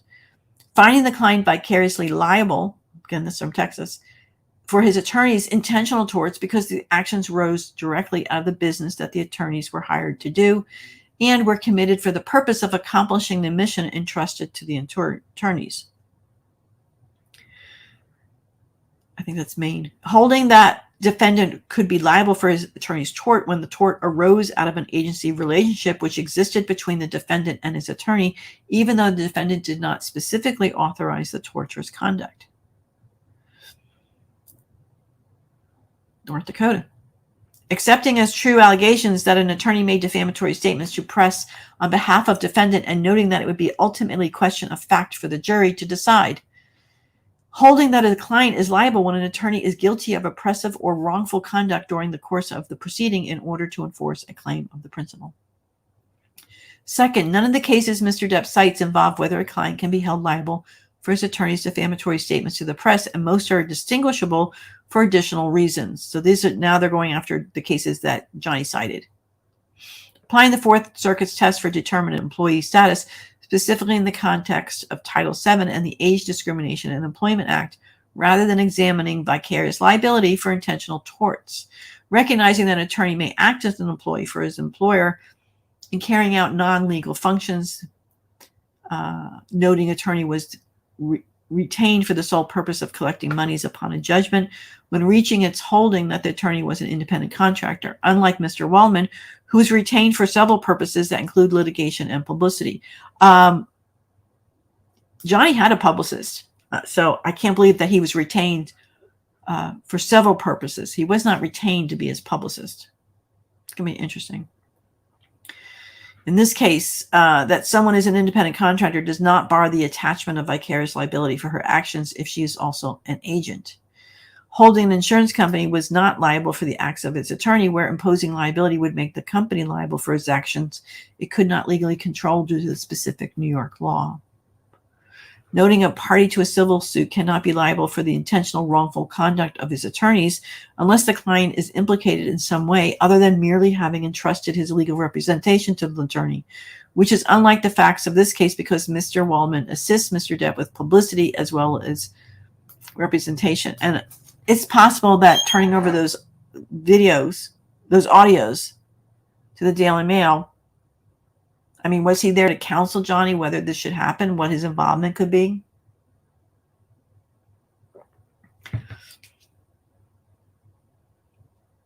Third, several of the cases cited by Mr. Depp emphasize that imposing vicarious liability on a client for actions taken during the course of a legal representation would lead to negative consequences for the legal system, including making parties reluctant to file suit or giving ill-equipped parties the ultimate responsibility over their legal representation and encouraging clients to micromanage their attorneys.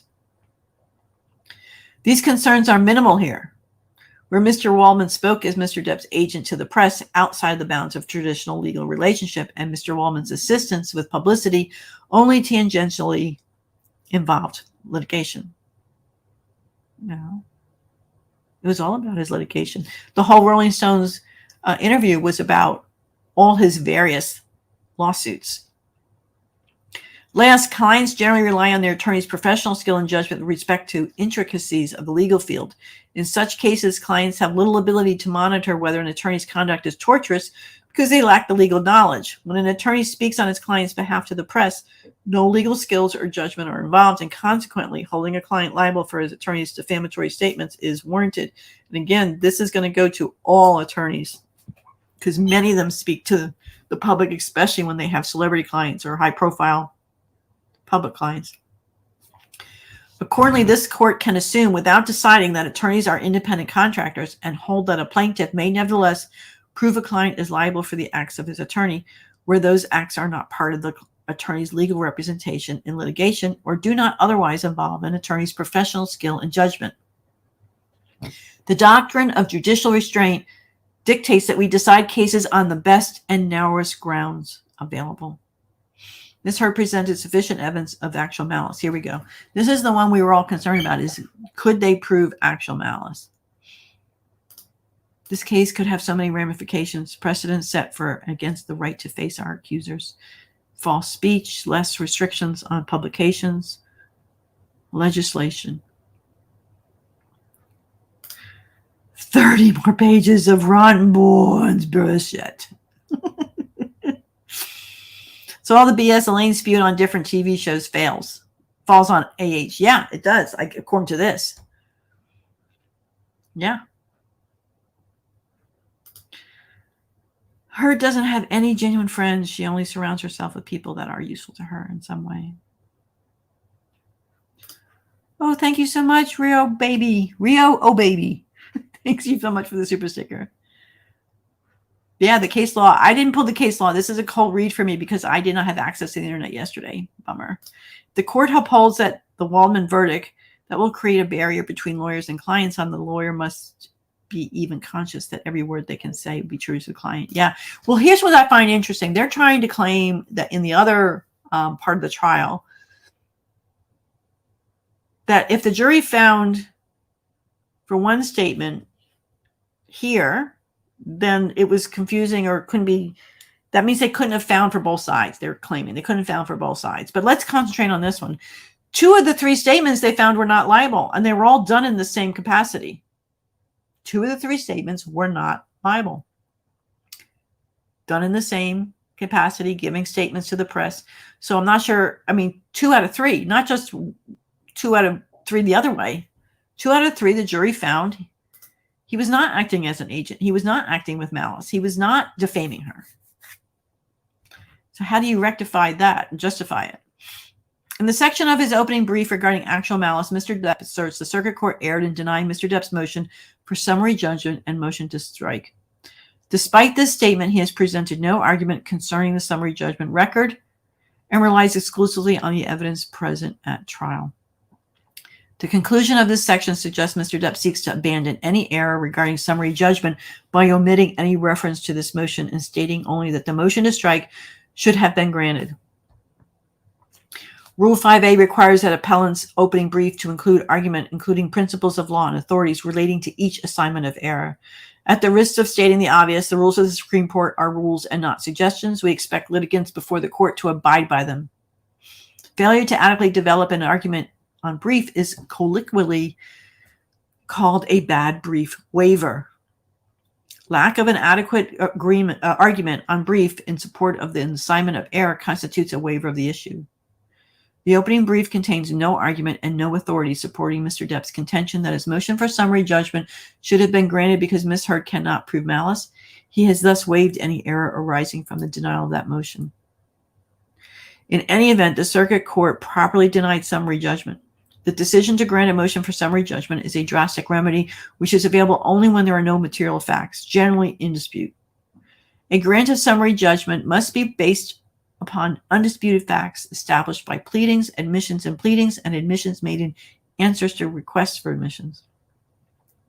In reviewing a ruling on a motion for summary judgment, the court views the records in the light most favorable to the non-moving party. In Mr. Depp's memorandum supporting his motion for summary judgment, his sole basis for arguing Ms. Heard could not prove actual malice was an interrogatory response he described as factually empty. According to Mr. Depp, the interrogatory requested that Ms. Heard explain how Mr. Depp can be held legally responsible for Mr. Depp's conduct. Ms. Heard had no burden to develop the record on summary judgment.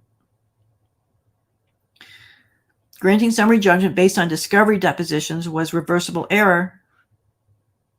Was reversible error because the plaintiff was under no duty to fully develop her allegations of negligence during discovery.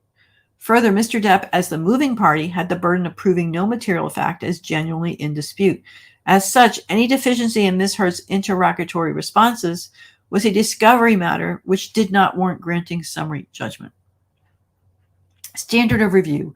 Ordinarily, when reviewing a circuit court's ruling on a motion to strike, the court determines whether the evidence presented at trial, in the light most favorable to the prevailing party, was sufficient to support the jury's verdict.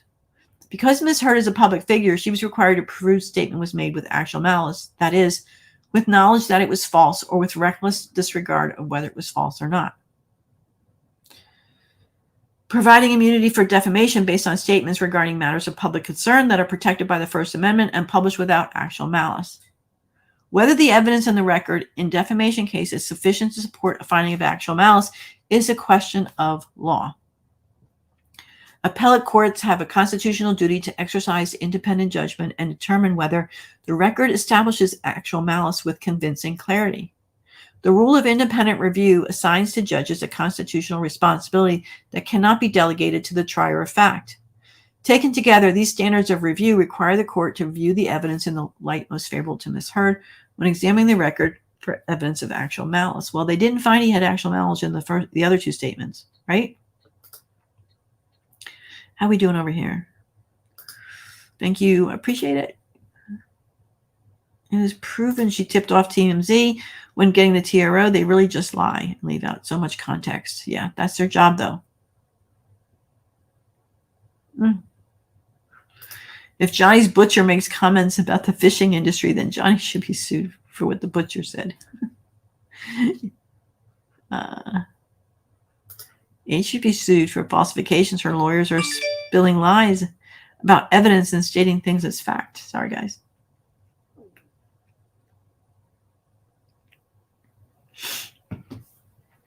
I suddenly got very congested. It's probably from all the crying this morning. I hope that Benju destroys her BS brief in his response and comes with all the facts. Steve, I think the judges made the ruling that the son was a minor, thus his mom was held responsible. They had to narrow the scope. Thanks, Steve. I hope you looked it up. Yeah, that makes sense if it's a minor. I wonder if he was old enough to drive in the first place.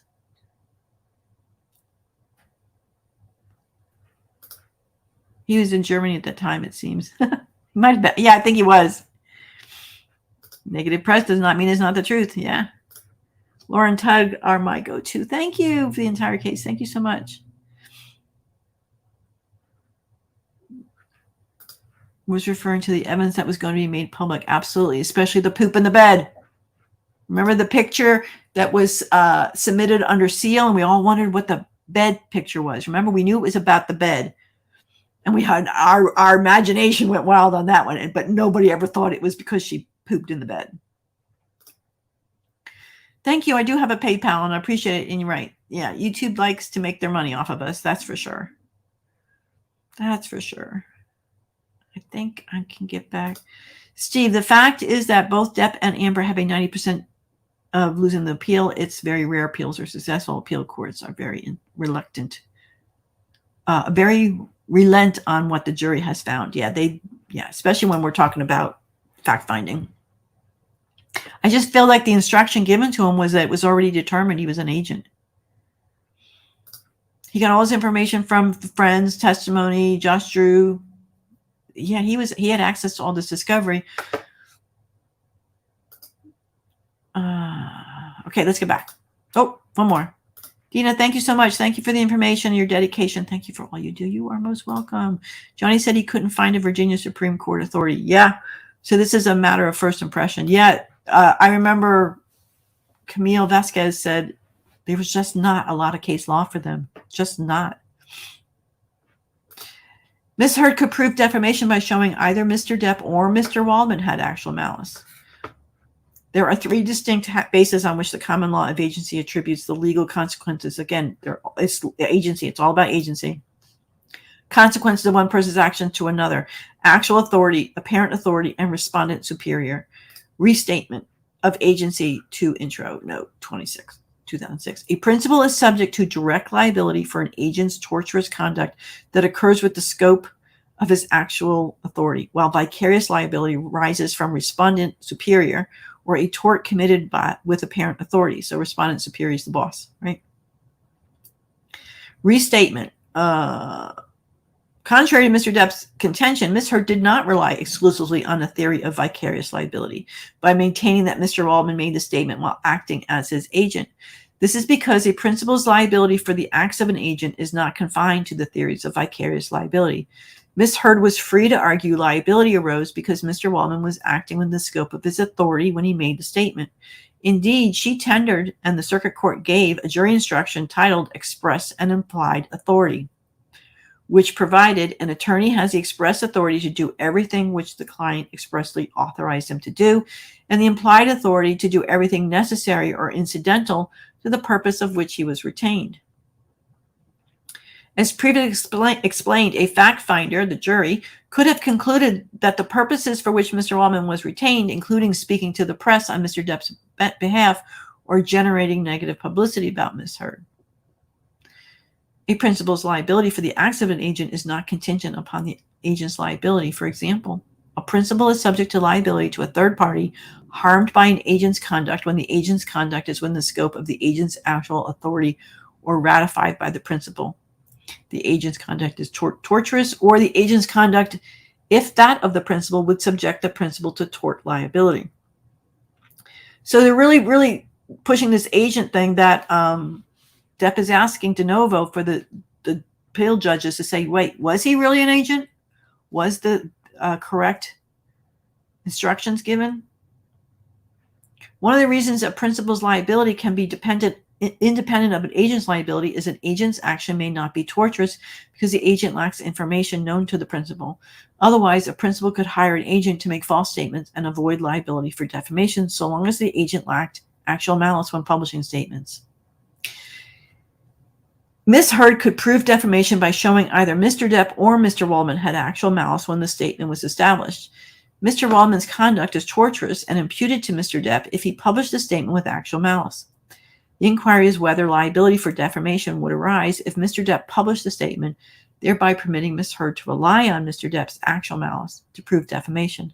Here, evidence established that both Mr. Depp and Mr. Waldman had actual malice. But not on the other two statements. As perpetrator of domestic violence on May 21, Mr. Depp is aware that he abused Ms. Heard physically, verbally, emotionally that evening. No. He's not aware. He completely denied it, and the jury agreed. For that reason, he knows the assertion that there was an ambush, hoax, or setup is false. No, He doesn't believe it was false, and neither did the jury, because the other two statements suggest the same thing. One used the word hoax. One you use your essay claim as both a sword and a shield. He also knows that Miss Heard and her friends did not spill wine or rough up the penthouses because he caused the property damage to the penthouses and spilled the wine there May 21st. There are no pictures in the elevator with Johnny carrying a bottle of wine either up or down. And he denies this. And apparently the jury believed him, that there was no property damage, according to the police. LAPD would have had to stand in that puddle if you go by the timestamp on those photos. There is ample evidence in which the jury could infer that Mr. Depp knew the statement was false or was reckless in respect to its falsity. Mr. Waldman had actual malice. Mr. Waldman testified that he had no firsthand knowledge of whether Mr. Depp abused Miss Heard, but claimed he saw some things that show her statements to be false. When describing these things with respect to May 21, Mr. Waldman testified, so there are two police officers, one domestic violence trained female police officer who testified over and over and over that there was no damage to the penthouse, which Miss Heard claimed was destroyed. That's a direct quote, destroyed. Based on this testimony, a fact finder could have concluded Mr. Waldman believed there was no damage to the penthouses on May 21. So did the jury. The conclusion would have been supported by the testimony of 3 law enforcement officers who respond to calls to investigate DV at the penthouses. I'm confused because there were 4. All 3 officers saw no damage to the penthouse, and the jury could have inferred that Mr. Waldman spoke to these officers or reviewed their testimony when reaching his conclusion that there was no damage to the penthouses at any point on the evening of May 21. Yet Mr. Waldman, and here's where you get a little conflict. So the officers said that there was no damage. I don't know when he spoke to them. Oh, no, he did say in the article he spoke to them that they came. Not that he spoke to them, but that they came and saw no damage, right? Yet Mr. Waldman told the Daily Mail there was damage to the penthouses. He asserted in a statement, Amber and her friends spilled a little wine and roughed the place up. But I think he was referring to taking of the photos, that they did things to take photos of and then cleaned it up before the police got there. Mr. Waldman could not logically believe that there was no damage to the penthouse on May 21 and that Miss Heard damaged the property to fabricate evidence of domestic violence. The jury could have found that Mr. Waldman's statement contradicted his belief in the truth of the statement, thereby demonstrating that he knew it was false or was reckless with respect to the falsity. That was my take on it, that they have the photos. The photos had been released. The police came and said, no, we didn't see any of this. We didn't see any of this damage. That they staged it, took the photos, and cleaned up, not expecting to ever. Remember, they didn't want to talk to the police officers. They didn't want to let them in. But the police officers demanded on taking a tour, and they saw no damage.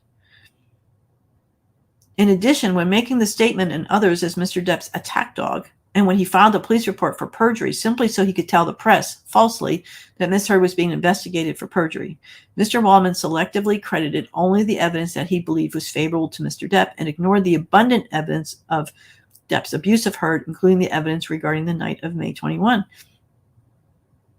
But the jury found that she lied. They didn't believe her. They didn't find her credible. Therefore, a jury could have reasonably concluded that he either knew his statement was false and was reckless in not knowing and thus possessed actual malice. But the jury found against her, that they didn't believe her. So, yeah. And they found the other 2 statements. The statement is actionable because it contains a provably false factual connotation relating to assignment of error. Here we go. Standard review. Whether an alleged defamatory statement is one of fact or opinion is a question of law, which is reviewed de novo.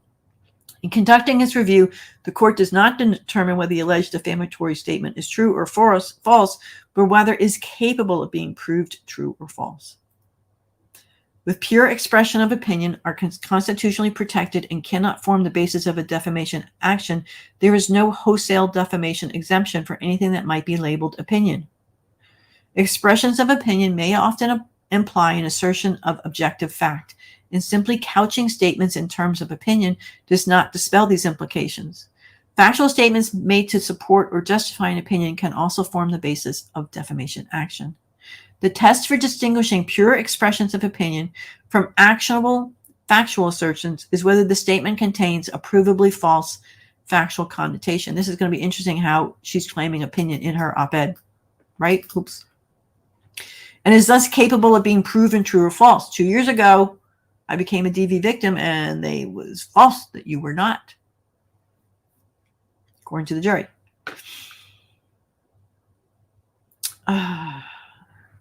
So the statements that doctors abandoned their patients and that there were concerns about their competence were falsifiable.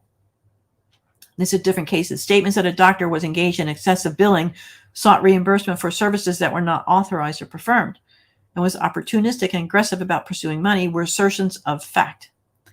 The statement that plaintiff just takes people money is capable of disproof by evidence. If adduced, the plaintiff's clients received monetary or other relief as a result of his legal actions. We're going to read it again. The statement, which clearly contains provably false connotation, reads, we've read it so many times.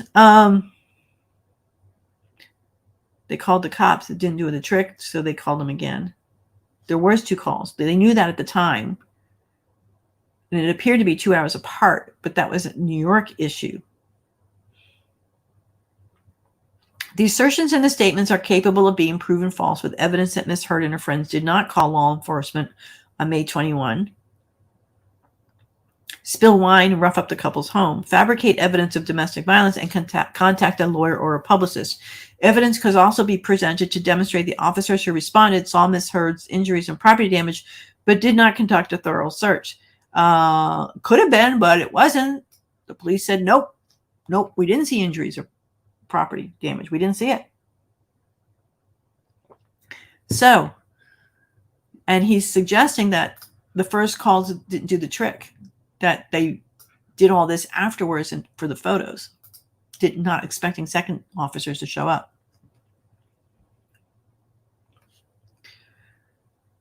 The contention that Ms. Heard carried out an ambush or hoax is falsifiable because Ms. Heard can and did prove, I don't know how they can make this statement, can and did prove that Mr. Depp abused her.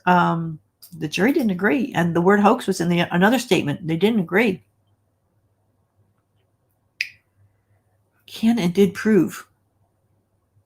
The jury verdict says otherwise. To the extent these phrases are opinions, they are nonetheless actionable because the remainder of the statement sets forth a factual basis that supports these assertions. Factual statements made to support or justify an opinion are actionable. Mr. Depp does not challenge that the statement contains a provably false factual connotation. Instead, he maintains that the context of the statement transforms it to an opinion. When determining whether a statement is actionable, courts examine the statement in context by applying the general rule. The words are to be taken in their plain and natural meaning to be understood by courts and juries, and other people would understand them according to the sense in which they appear to have been used. So Adam has this knowledge from discovery. He sees the police log.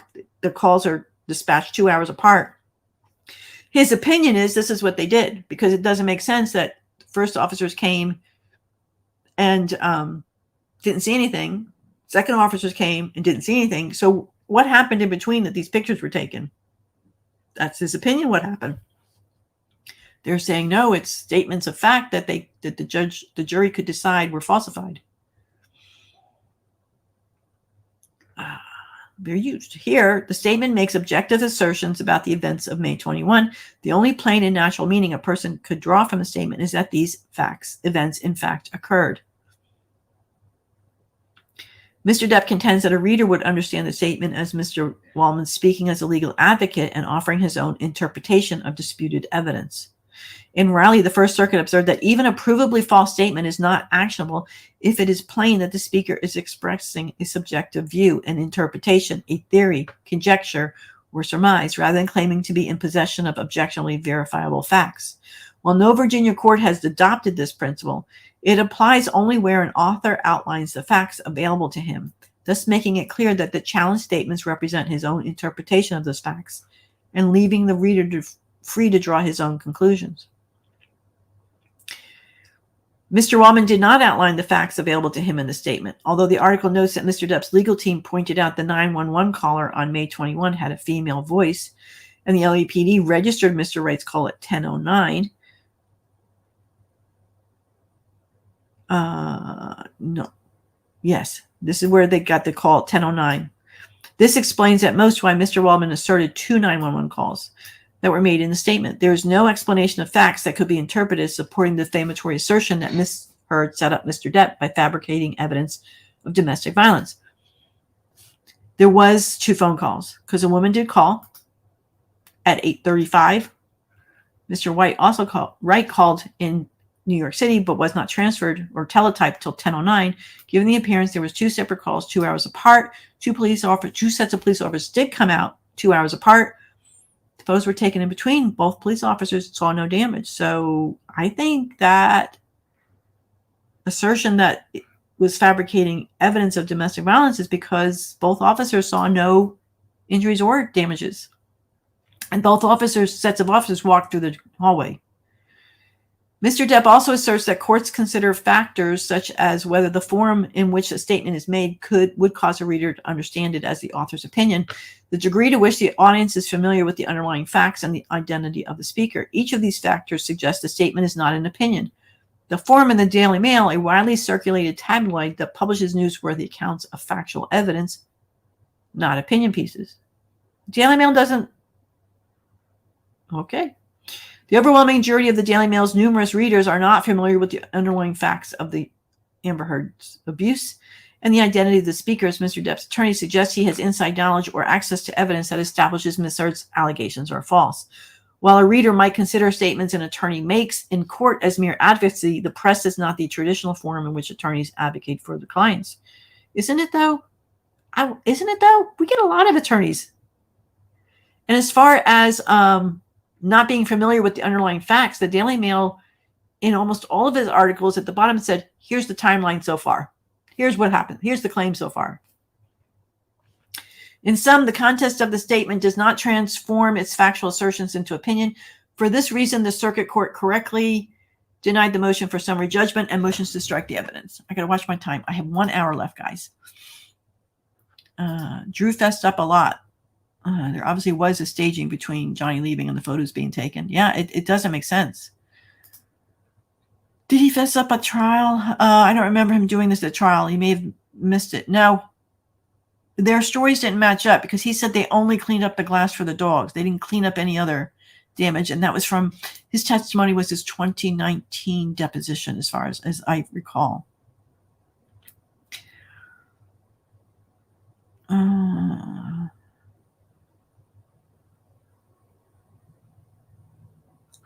I got to catch up. I only have an hour left. I still have more to read.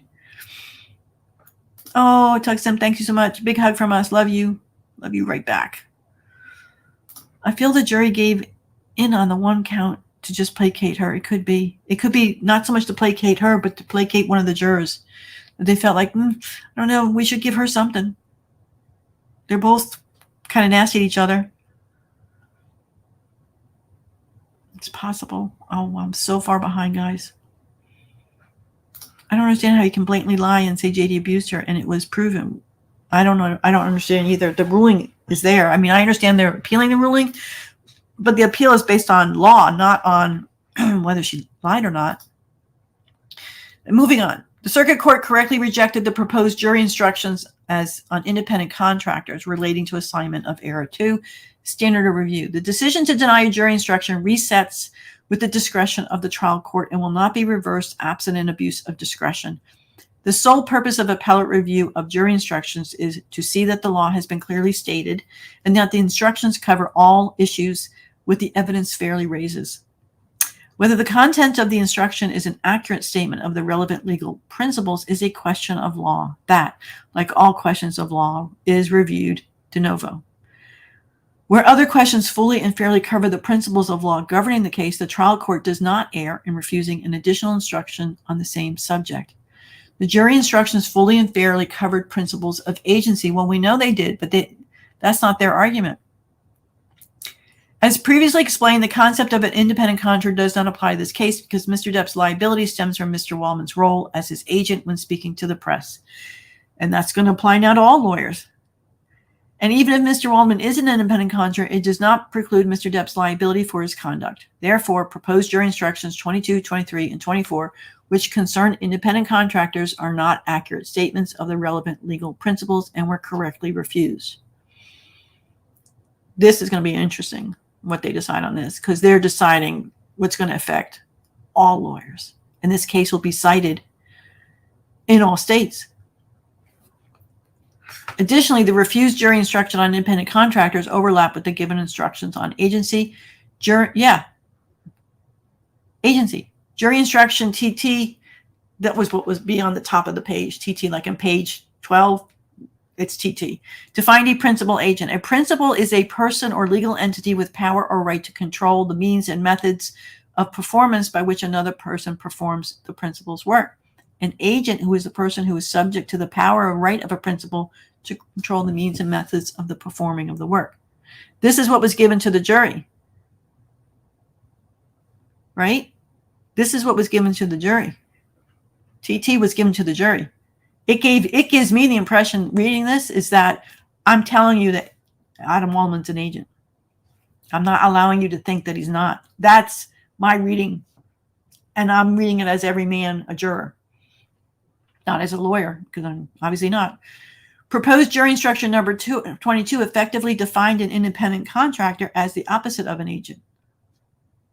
An independent contractor is a person who is engaged to produce a specific result, but who is not subject to the control of the employer or principal as to the way he brings about the result. If you find that Mr. Waldman was acting on Mr. Depp's behalf, but was not subject to Mr. Depp's control as to the manner, method, and means by which Mr. Waldman worked, you must find that Mr. Waldman was an independent contractor. Both instruction TT and proposed jury instruction 22 explain that liability depends on whether Mr. Waldman was subject to Mr. Depp's control with respect to the means and method of his work. In light of this redundancy, the circuit court did not abuse its discretion by refusing proposed instruction number 22. Courts may refuse additional instruction on the same subject as given instructions. Moreover, Mr. Depp suffered no prejudice due to the refusal of proposed jury instruction number 22 because he was free to argue that based on jury instruction TT, he was not liable because Mr. Depp was not his agent. Prohibiting reversal of the harmless error, mistake of law made during the trial process is harmless error unless it is prejudice to the appellate. I'm sorry. As every man, myself, a juror, I read TT as saying it's already been determined that he's an agent. Proposed instruction number 24 is duplicative with the given instructions on the burden of proof. Jury instruction 20 provided Ms. Heard has the burden of providing by the greater weight of the evidence that Mr. Waldman was an agent of Mr. Depp and Mr. Waldman was acting within the scope of his agency when he made the statements. So this is the 24 was put in. Yeah? No, instruction 20. That's instruction 20. Again, within the scope of his agency. Explaining juries should return a verdict in favor of Ms. Heard if she proved Mr. Waldman was acting as an agent when he made the statement. Proposed jury instruction 24 states a person who's hired an independent contractor is not liable for the independent contractor's actions. If you find that Mr. Waldman was an independent contractor of Mr. Depp instead of an employee, you may not find Mr. Depp liable for Mr. Waldman's conduct. The jury instructions on the burden of proof adequately explain that Mr. Depp's liability turned on proof of agency, giving an additional instruction providing Mr. Depp was not liable if Mr. Waldman was an independent contractor. To find as the opposite of an agent would have been duplicative and unnecessary. In 2000, noting it's not desirable to multiply instructions and finding duplicative instructions were properly refused. I don't know.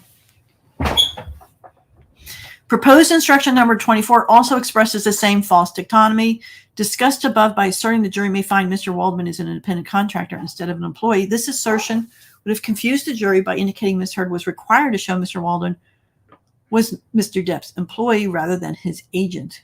The court should not give confusing jury instructions. I'm confused. Finally, the circuit court did not abuse its discretion by refusing proposed jury instruction number 23 because giving it would have invaded the province of the jury. It is fundamental the court must respond to questions of law and the jury to questions of fact. I feel like they weren't given the option of whether to determine whether he was agent or independent. Affirming refusal of jury instruction that invaded the province of the jury, whether a person is an employee or an independent contractor, is a question for fact of the jury. Yet proposed jury instruction number 23 stated an outside lawyer retained by a client in connection with litigation is an independent contractor. This instruction would have directed the jury to automatically conclude that Mr. Waldman was an independent contractor, thereby usurping the jury's role to decide this question as a matter of fact based on evidence presented. At a minimum, this instruction would have improperly singled out for emphasis a part of the evidence tending to establish a particular fact by highlighting Mr. Waldman's role as an attorney. Yeah. Highlighting his, yeah. Argumentative jury instructions should be refused. How are we doing over here? Yeah. We did a deep podcast, Road to Fairfax, on movies, myths, and monsters, and we really went through everybody's testimony and stuff and compared and contrasted and texts of what happened and timelines, and it's crazy. There were photos and testimonies from both sides of spilt wine, but none of the officers saw it. His statement, yeah, the spilt wine that Johnny provided, actually she did, it was on a wood floor. It was 2 pictures of, I think, the same bottle and spill that she attached to separate incidents. The wine they're talking about is the spillage on the hallway carpeting in the condo. In the photo, it's very glistening, like it had just happened. It's also splashed on the wall, but it very much appears like a puddle. I mean, you'd have a hard time walking past it. When the cameras come by with the LAPD 2 hours later, you can barely see a shadow of the stain. So it looks like they poured it. I'm just saying what it looks like. Poured it, took pictures, and then cleaned it up. Because if the picture times match, that's when the first officers were getting into the elevator. So a lot of it is just not balancing there. I've been wanting to let you know, watch Meet Mary Murder Season 1, Episode 2, here on YouTube under Filmrise True Crime, amazing coverage about men being abused too. Oh, thank you.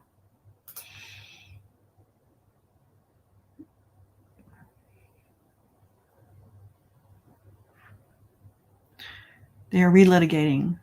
I've got to catch up with you guys. I'm so far behind. I'm glad you guys are having a good discussion on it. Movies, Myth, and Monsters. Hey, everyone. Jackson's in the house.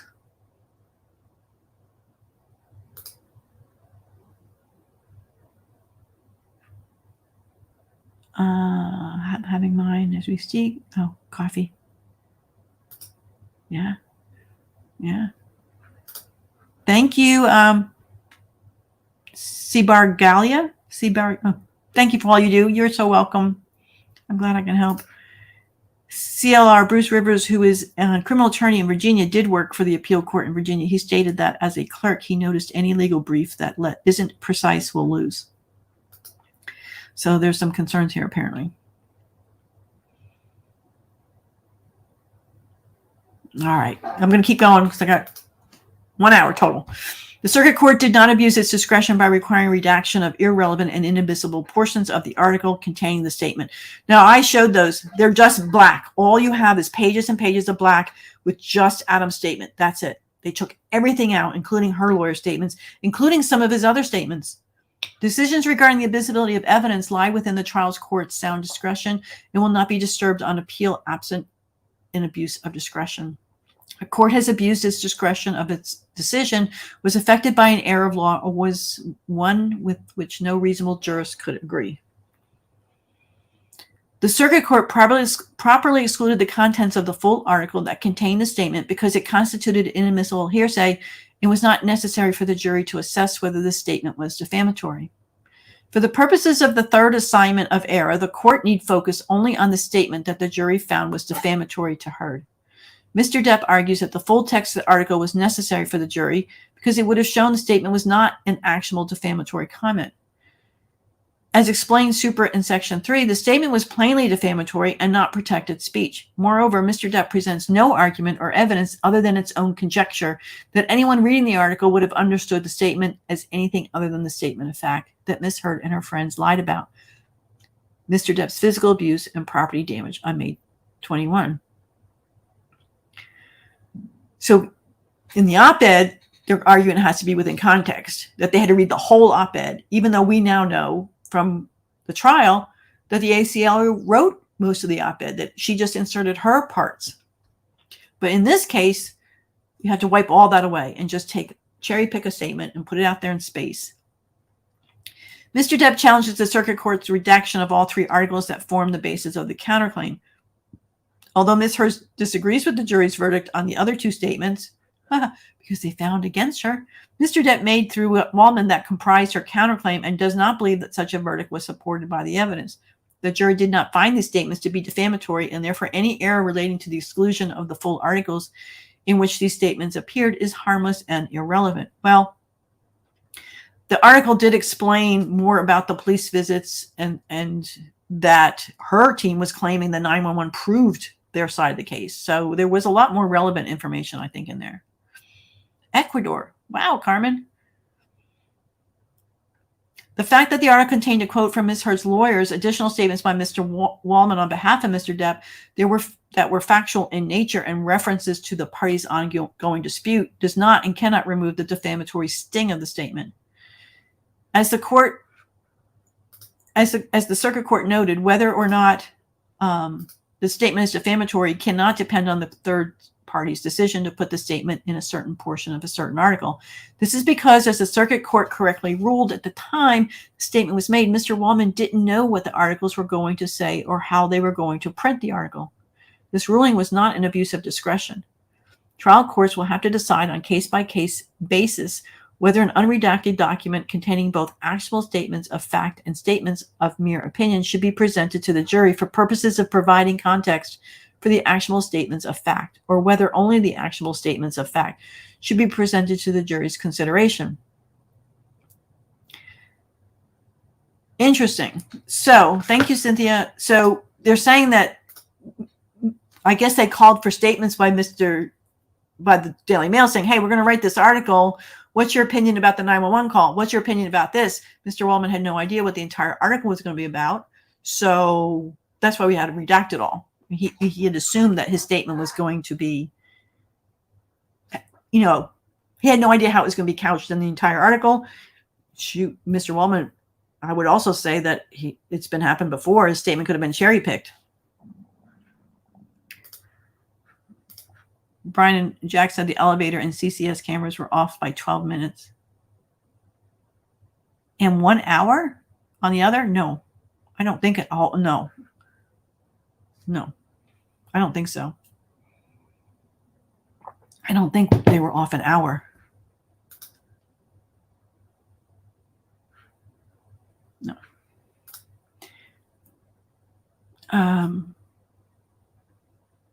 Mr. Depp's reliance on Schaefer and Bufald is misplaced. Contrary to Mr. Depp's interpretation, Schaefer simply stands for the proposition that a court may consider the alleged defamatory comment in the context of a longer statement by the same defendant for the purposes of determining whether a statement can be reasonably understood as stating or implying actual facts, whether those statements are verifiable, and whether they are reasonably capable of defamatory meaning.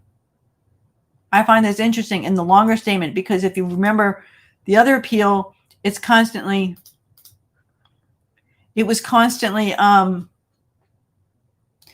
when I became 2 years ago, they left it 2 years ago. So here they're saying that the entire statement, if it's a longer statement, they have to include the whole thing. And yet in her appeal, they're dropping the entire 2 years ago. Thanks, Jax. They're only off by a few minutes. I don't think it would have been time still to clean up the wine before the LAPD stepped off that elevator. And reasonably capable of defamatory meaning. These are all questions of law for a court, not factual questions for the jury. In Schaefer, I don't know how to say that name, the Supreme Court considered the defendant's full emails because read in context with all the words from the same defendant, the alleged defamatory statements did not contain sufficient defamatory sting or constituted protected opinion. Mr. Depp cites no case that takes the stance he now asks the court to adopt, that the defamatory nature of one person's statement quoted in an article may somehow be cleansed by the statements of others quoted in the same article or statements of the author of the article itself. The circuit court properly excluded this other commentary because it was inadmissible hearsay and because it was not relevant to the jury's inquiry. Well, if they asked I think it was Kaplan first, and then they called Woolman and said, hey, Kaplan says this, what's your response? But I guess they didn't argue that. I know, it's hard to read all this. This includes the additional statement from Mr. Woolman that Ms. Heard and her friend's alleged hoax didn't have a desired effect because it does nothing to change the meaning of the defamatory action, the defamatory statement.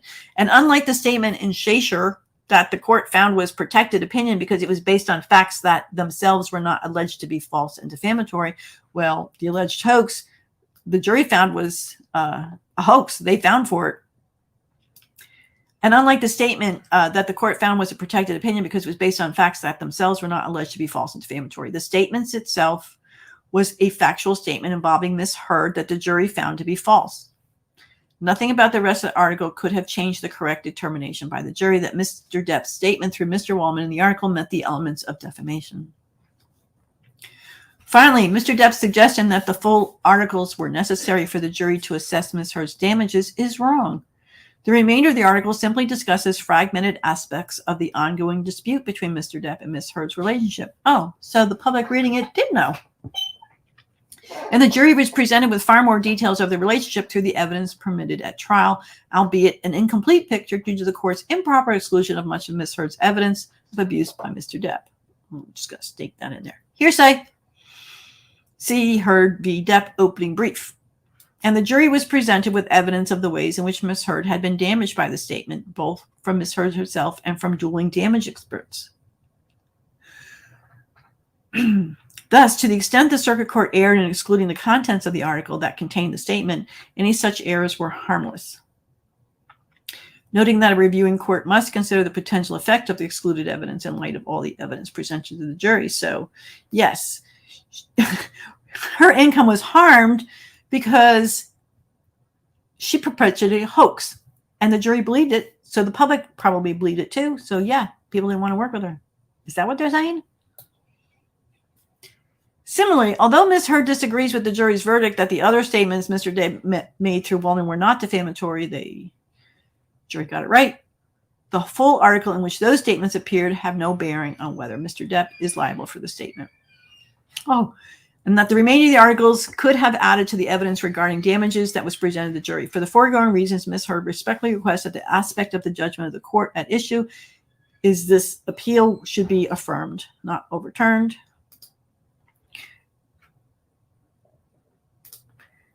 Oh, I love Jack's showed up. Not a court case. Wait, hey, honey. I'm in the UK, so different ways to do court things. Yeah. The UK procedures were completely different. And I'm not even supposed to say the UK anymore because it's London. Not a court case. Again, yeah, this is not a court case. 3 judges will read everything. Thank you for, oh, I hope I'm clear. I hope I'm not muddying it too much. But I don't have a lot of time, but I'm curious, 22. Watch your eyes, guys. I know some of you hate this. I want to see if we can find that case real quick. Sometimes you can get a real quick summary. Justicia, I think. I'm terrible with words. 22. Thomas. Please. Let's see if I get the whole thing. Will you copy for me?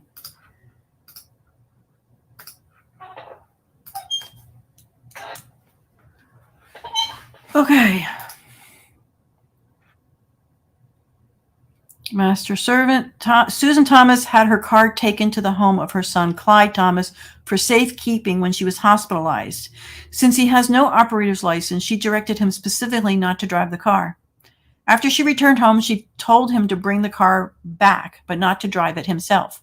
He procured a friend to drive it, but took the wheel himself when he discovered this person was under the influence of intoxicants. Shortly thereafter, because of the failure of the brakes, which he knew to be faulty, he ran into the rear of plaintiff's vehicle, inflicting on her injuries for which she received a verdict for $23,500 against him and his mother. This verdict the trial court correctly refused to set aside because the evidence showed Thomas was his mother's servant, acting in the scope of his employment though contrary to her instructions. Though an instruction granted plaintiff did not use the words within the scope of his employment, he stated sufficient elements to enable the jury to find from a preponderance of the evidence that Thomas was the agent of his mother acting within the scope of his employment, hence was not erroneously given. There was no merit to the mother's contention that argument of counsel for plaintiff was prejudicial in that it suggested her son was insolvent and judgment against her was necessary if the plaintiff was to collect. Interesting. Interesting.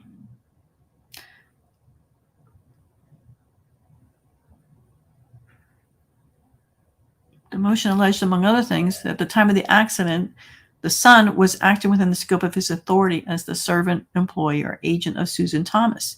The mother moved the court to strike plaintiff's evidence as to her at the conclusion thereof and at the conclusion of all the evidence on the ground that it failed as a matter of law to show that the son was her agent acting within the scope of his employment at the time of mishap. But the motion was overruled. The case was submitted to the jury and the verdict was returned against both defendants. There you go. So he didn't have a driver's license, so he wasn't able to drive. The mother told him not to drive. He got a friend to drive who was impaired, so he drove anyway against his mother's orders. Let's see if there's anything else. So that's interesting. All the case law. Oh, I missed it. Jumped up on me. Tug sent this. How delirious that the chat was yesterday. All the case law that they cite and the ones where principal can control the servant, but lawyers are presumed to be independent contractor. Yeah, this is going to be interesting, Raul. I don't know. I mean, what they're asking is to decide going forward, all lawyers will be agents. That's a big step.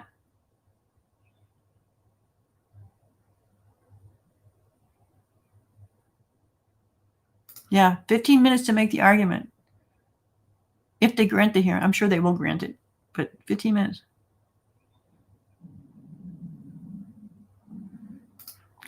Some of the appeals will be streamed. It's up to them to pick. At the top of their page, I think they have a link to the YouTube where they stream them. So we just have to see if they're going to pick this one. If she called her lawyer after all of that and lied to them as well, they likely did encourage her to file for a TRO. Wouldn't that make Wellman's statement fact? Well, they found for 2 of them, that's for sure. If the JD had reported the abuse to his doctor and the doctor had noted his black eye and bruise on his cheek, would that have been considered hearsay? No, I think if you saw the injury, actual injury, I think that can then become, what do you call it? I'm just getting tired. Diagnostic. You do kind of tests or questioning for diagnosis, and her therapy wasn't that. You know what came out on her Dr. Hughes's testimony was that the part about, I think it's Bonnie Jacobs, or it could have been Banks. The hearsay they're talking about, she didn't tell her therapist until after she filed for the TRO. Oh, by the way, this happened to me back then. And if you notice, they're going back to the dates of 2011. First, she said the first thing that happened was 2013. Then she said, oh, I saw that picture and it reminded me it was 2012. But now they're citing 2011 in her appeal with the notes, going back that far. Isn't that crazy? I think I got everybody's super chats, and I want to thank you all for being here. I'm a little pressed for time, but there's a couple things I want to cover real quick. I did not put the link out, and I probably won't. Very upset the way we're being treated. I mean, her stands can go get the link themselves. Depp and his minions always play dirty. Laura and DUI dunce got a copy of Amber's response to Depp's appeal and refused to hand over the link. They want to be the first to spread false narratives about the document without letting others read it for themselves. Cult behavior. Well, DUI guy and I both did a complete read-through. We're not skipping lines. We're not, I mean, we give opinion, but we're not blanking out lines or cutting up documents like we've seen them do with the unsealed documents where they actually edited out or blacked like it was sealed, like it was redacted before and it wasn't. We're not altering anything. It's a clear conspiracy here, Femfo. Since these are supposedly public records and we can all buy them, please give us the link where we can go can do so. I don't purchase any of the documents. Laura does. Right. And why isn't Laura given the link to a place she purchased them so we can all purchase them since they are a matter of public record? How come none of them provide links? Do your research like the others. Laughing my face off, whatever, fucking ass off. So these docs are public records, but somehow only the woman who was in contact with Wallman got a link, and none of you can give us the link for us to buy them. What was even the point of your original tweet then? Yeah, Waldman's not giving me any links. They're public documents because I do the research. We can't find the documents because they aren't public records. They are. Neither can you. Laura got them because she's in direct contact with Wallman. False. This is not some kind of own. You look silly. Sorry, that didn't happen. Then to me, tell us. Meanwhile, this blocked. Tell us, all these documents, public records, are available for everyone to purchase as Brandy originally tried to claim, or did you get them through some other source? They are available publicly, and I don't have to buy them. And I'm not going to tell you my source. Same thing happened here. Johnny Depp stands hoarding documents as though they didn't take the amicus briefs from me as soon as I posted them. Maybe someone else did, but I did not give them the light of day. Not the light of day. So, was there another one? There was one more, the same one from Leave Heard. She made some comment joke about, Laura didn't post the links here on Twitter, but she did on her YouTube, so I got them anyway. So yeah, pain in the butt. Google exists. Lots of stuff exists. They can get it themselves. I'm just pissed. Oh my God, thank you, Mohan. Thank you, LB. I'm getting a little irritated with age. Yeah, we all are. We're all a little irritated. Yeah, I don't think I'm going to put the link up. Yeah, this sucks. Yeah. Adam did not give them to me, and I did not buy them. They are public. Thank you. Okay, so this is the tough one, guys. This is the hard one.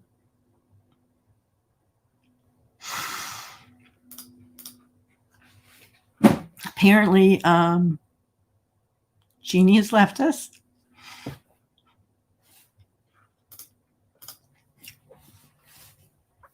So her son posted on Facebook that his mom had died. Arrangements will be posted as soon as possible. Woo! And I have cried all morning about this.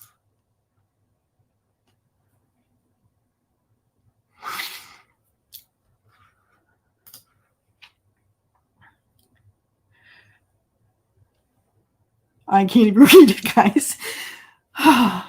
Oh, my darling lady, you were such a force. You turned tides, spoke to millions, including Warner Brothers, heard you. You spoke truth. I'll never forget you. You did this. You created this movement. Forever to be remembered. Your family must be so proud. Sorry, guys. She had it pinned. She updated it all the time. It had a blog section, and she updated it. And she just had a birthday. This is her website. She's publishing books, and she was so excited. This was our current one that she was writing. And here is, at last, is the cover for my upcoming novel. And that's her blog.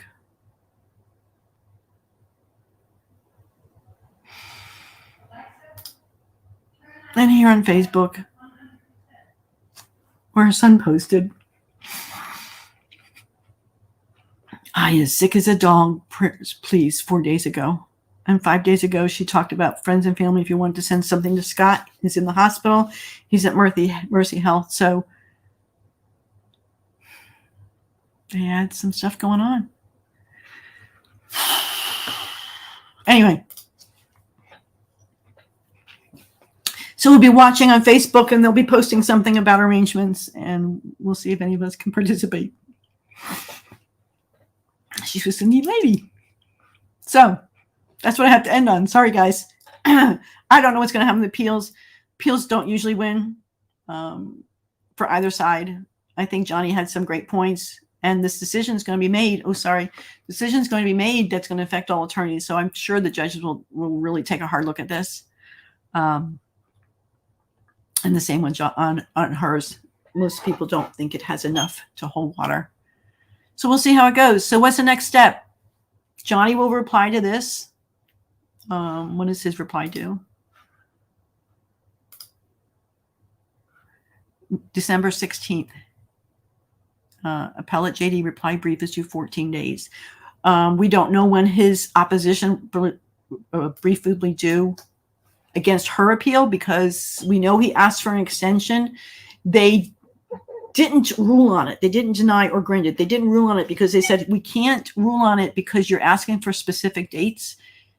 So we need to make sure she, like, let's say she put it in 2 days early. The dates would go off the day she files it. So now she's filed it. I would assume that Depp's team will renew it. And so I don't know when.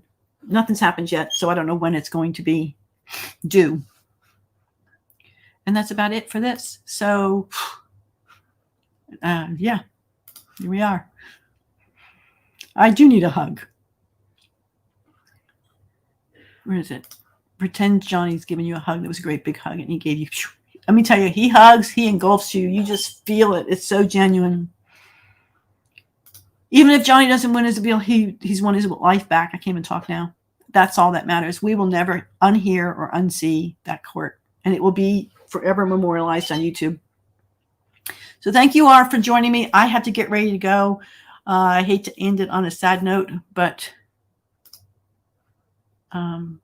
that's what we have. I will put,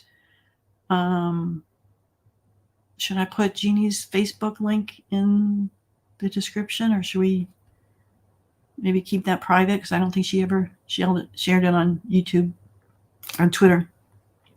Anyway, take care, everyone. I think I got all the super chats and super stickers, and I so appreciate your support. And this was, this is what it is. I'm going to have to go soon. I'm going to have to go now. Thank you all for watching. I so appreciate you. I so appreciate you sticking by me. We have almost 1,000 people here. Came very close for a good part of it. Stayed to the end. Thank you. And yeah, I'm going to go now, guys. So thanks. Have a great day and take care. Bye-bye.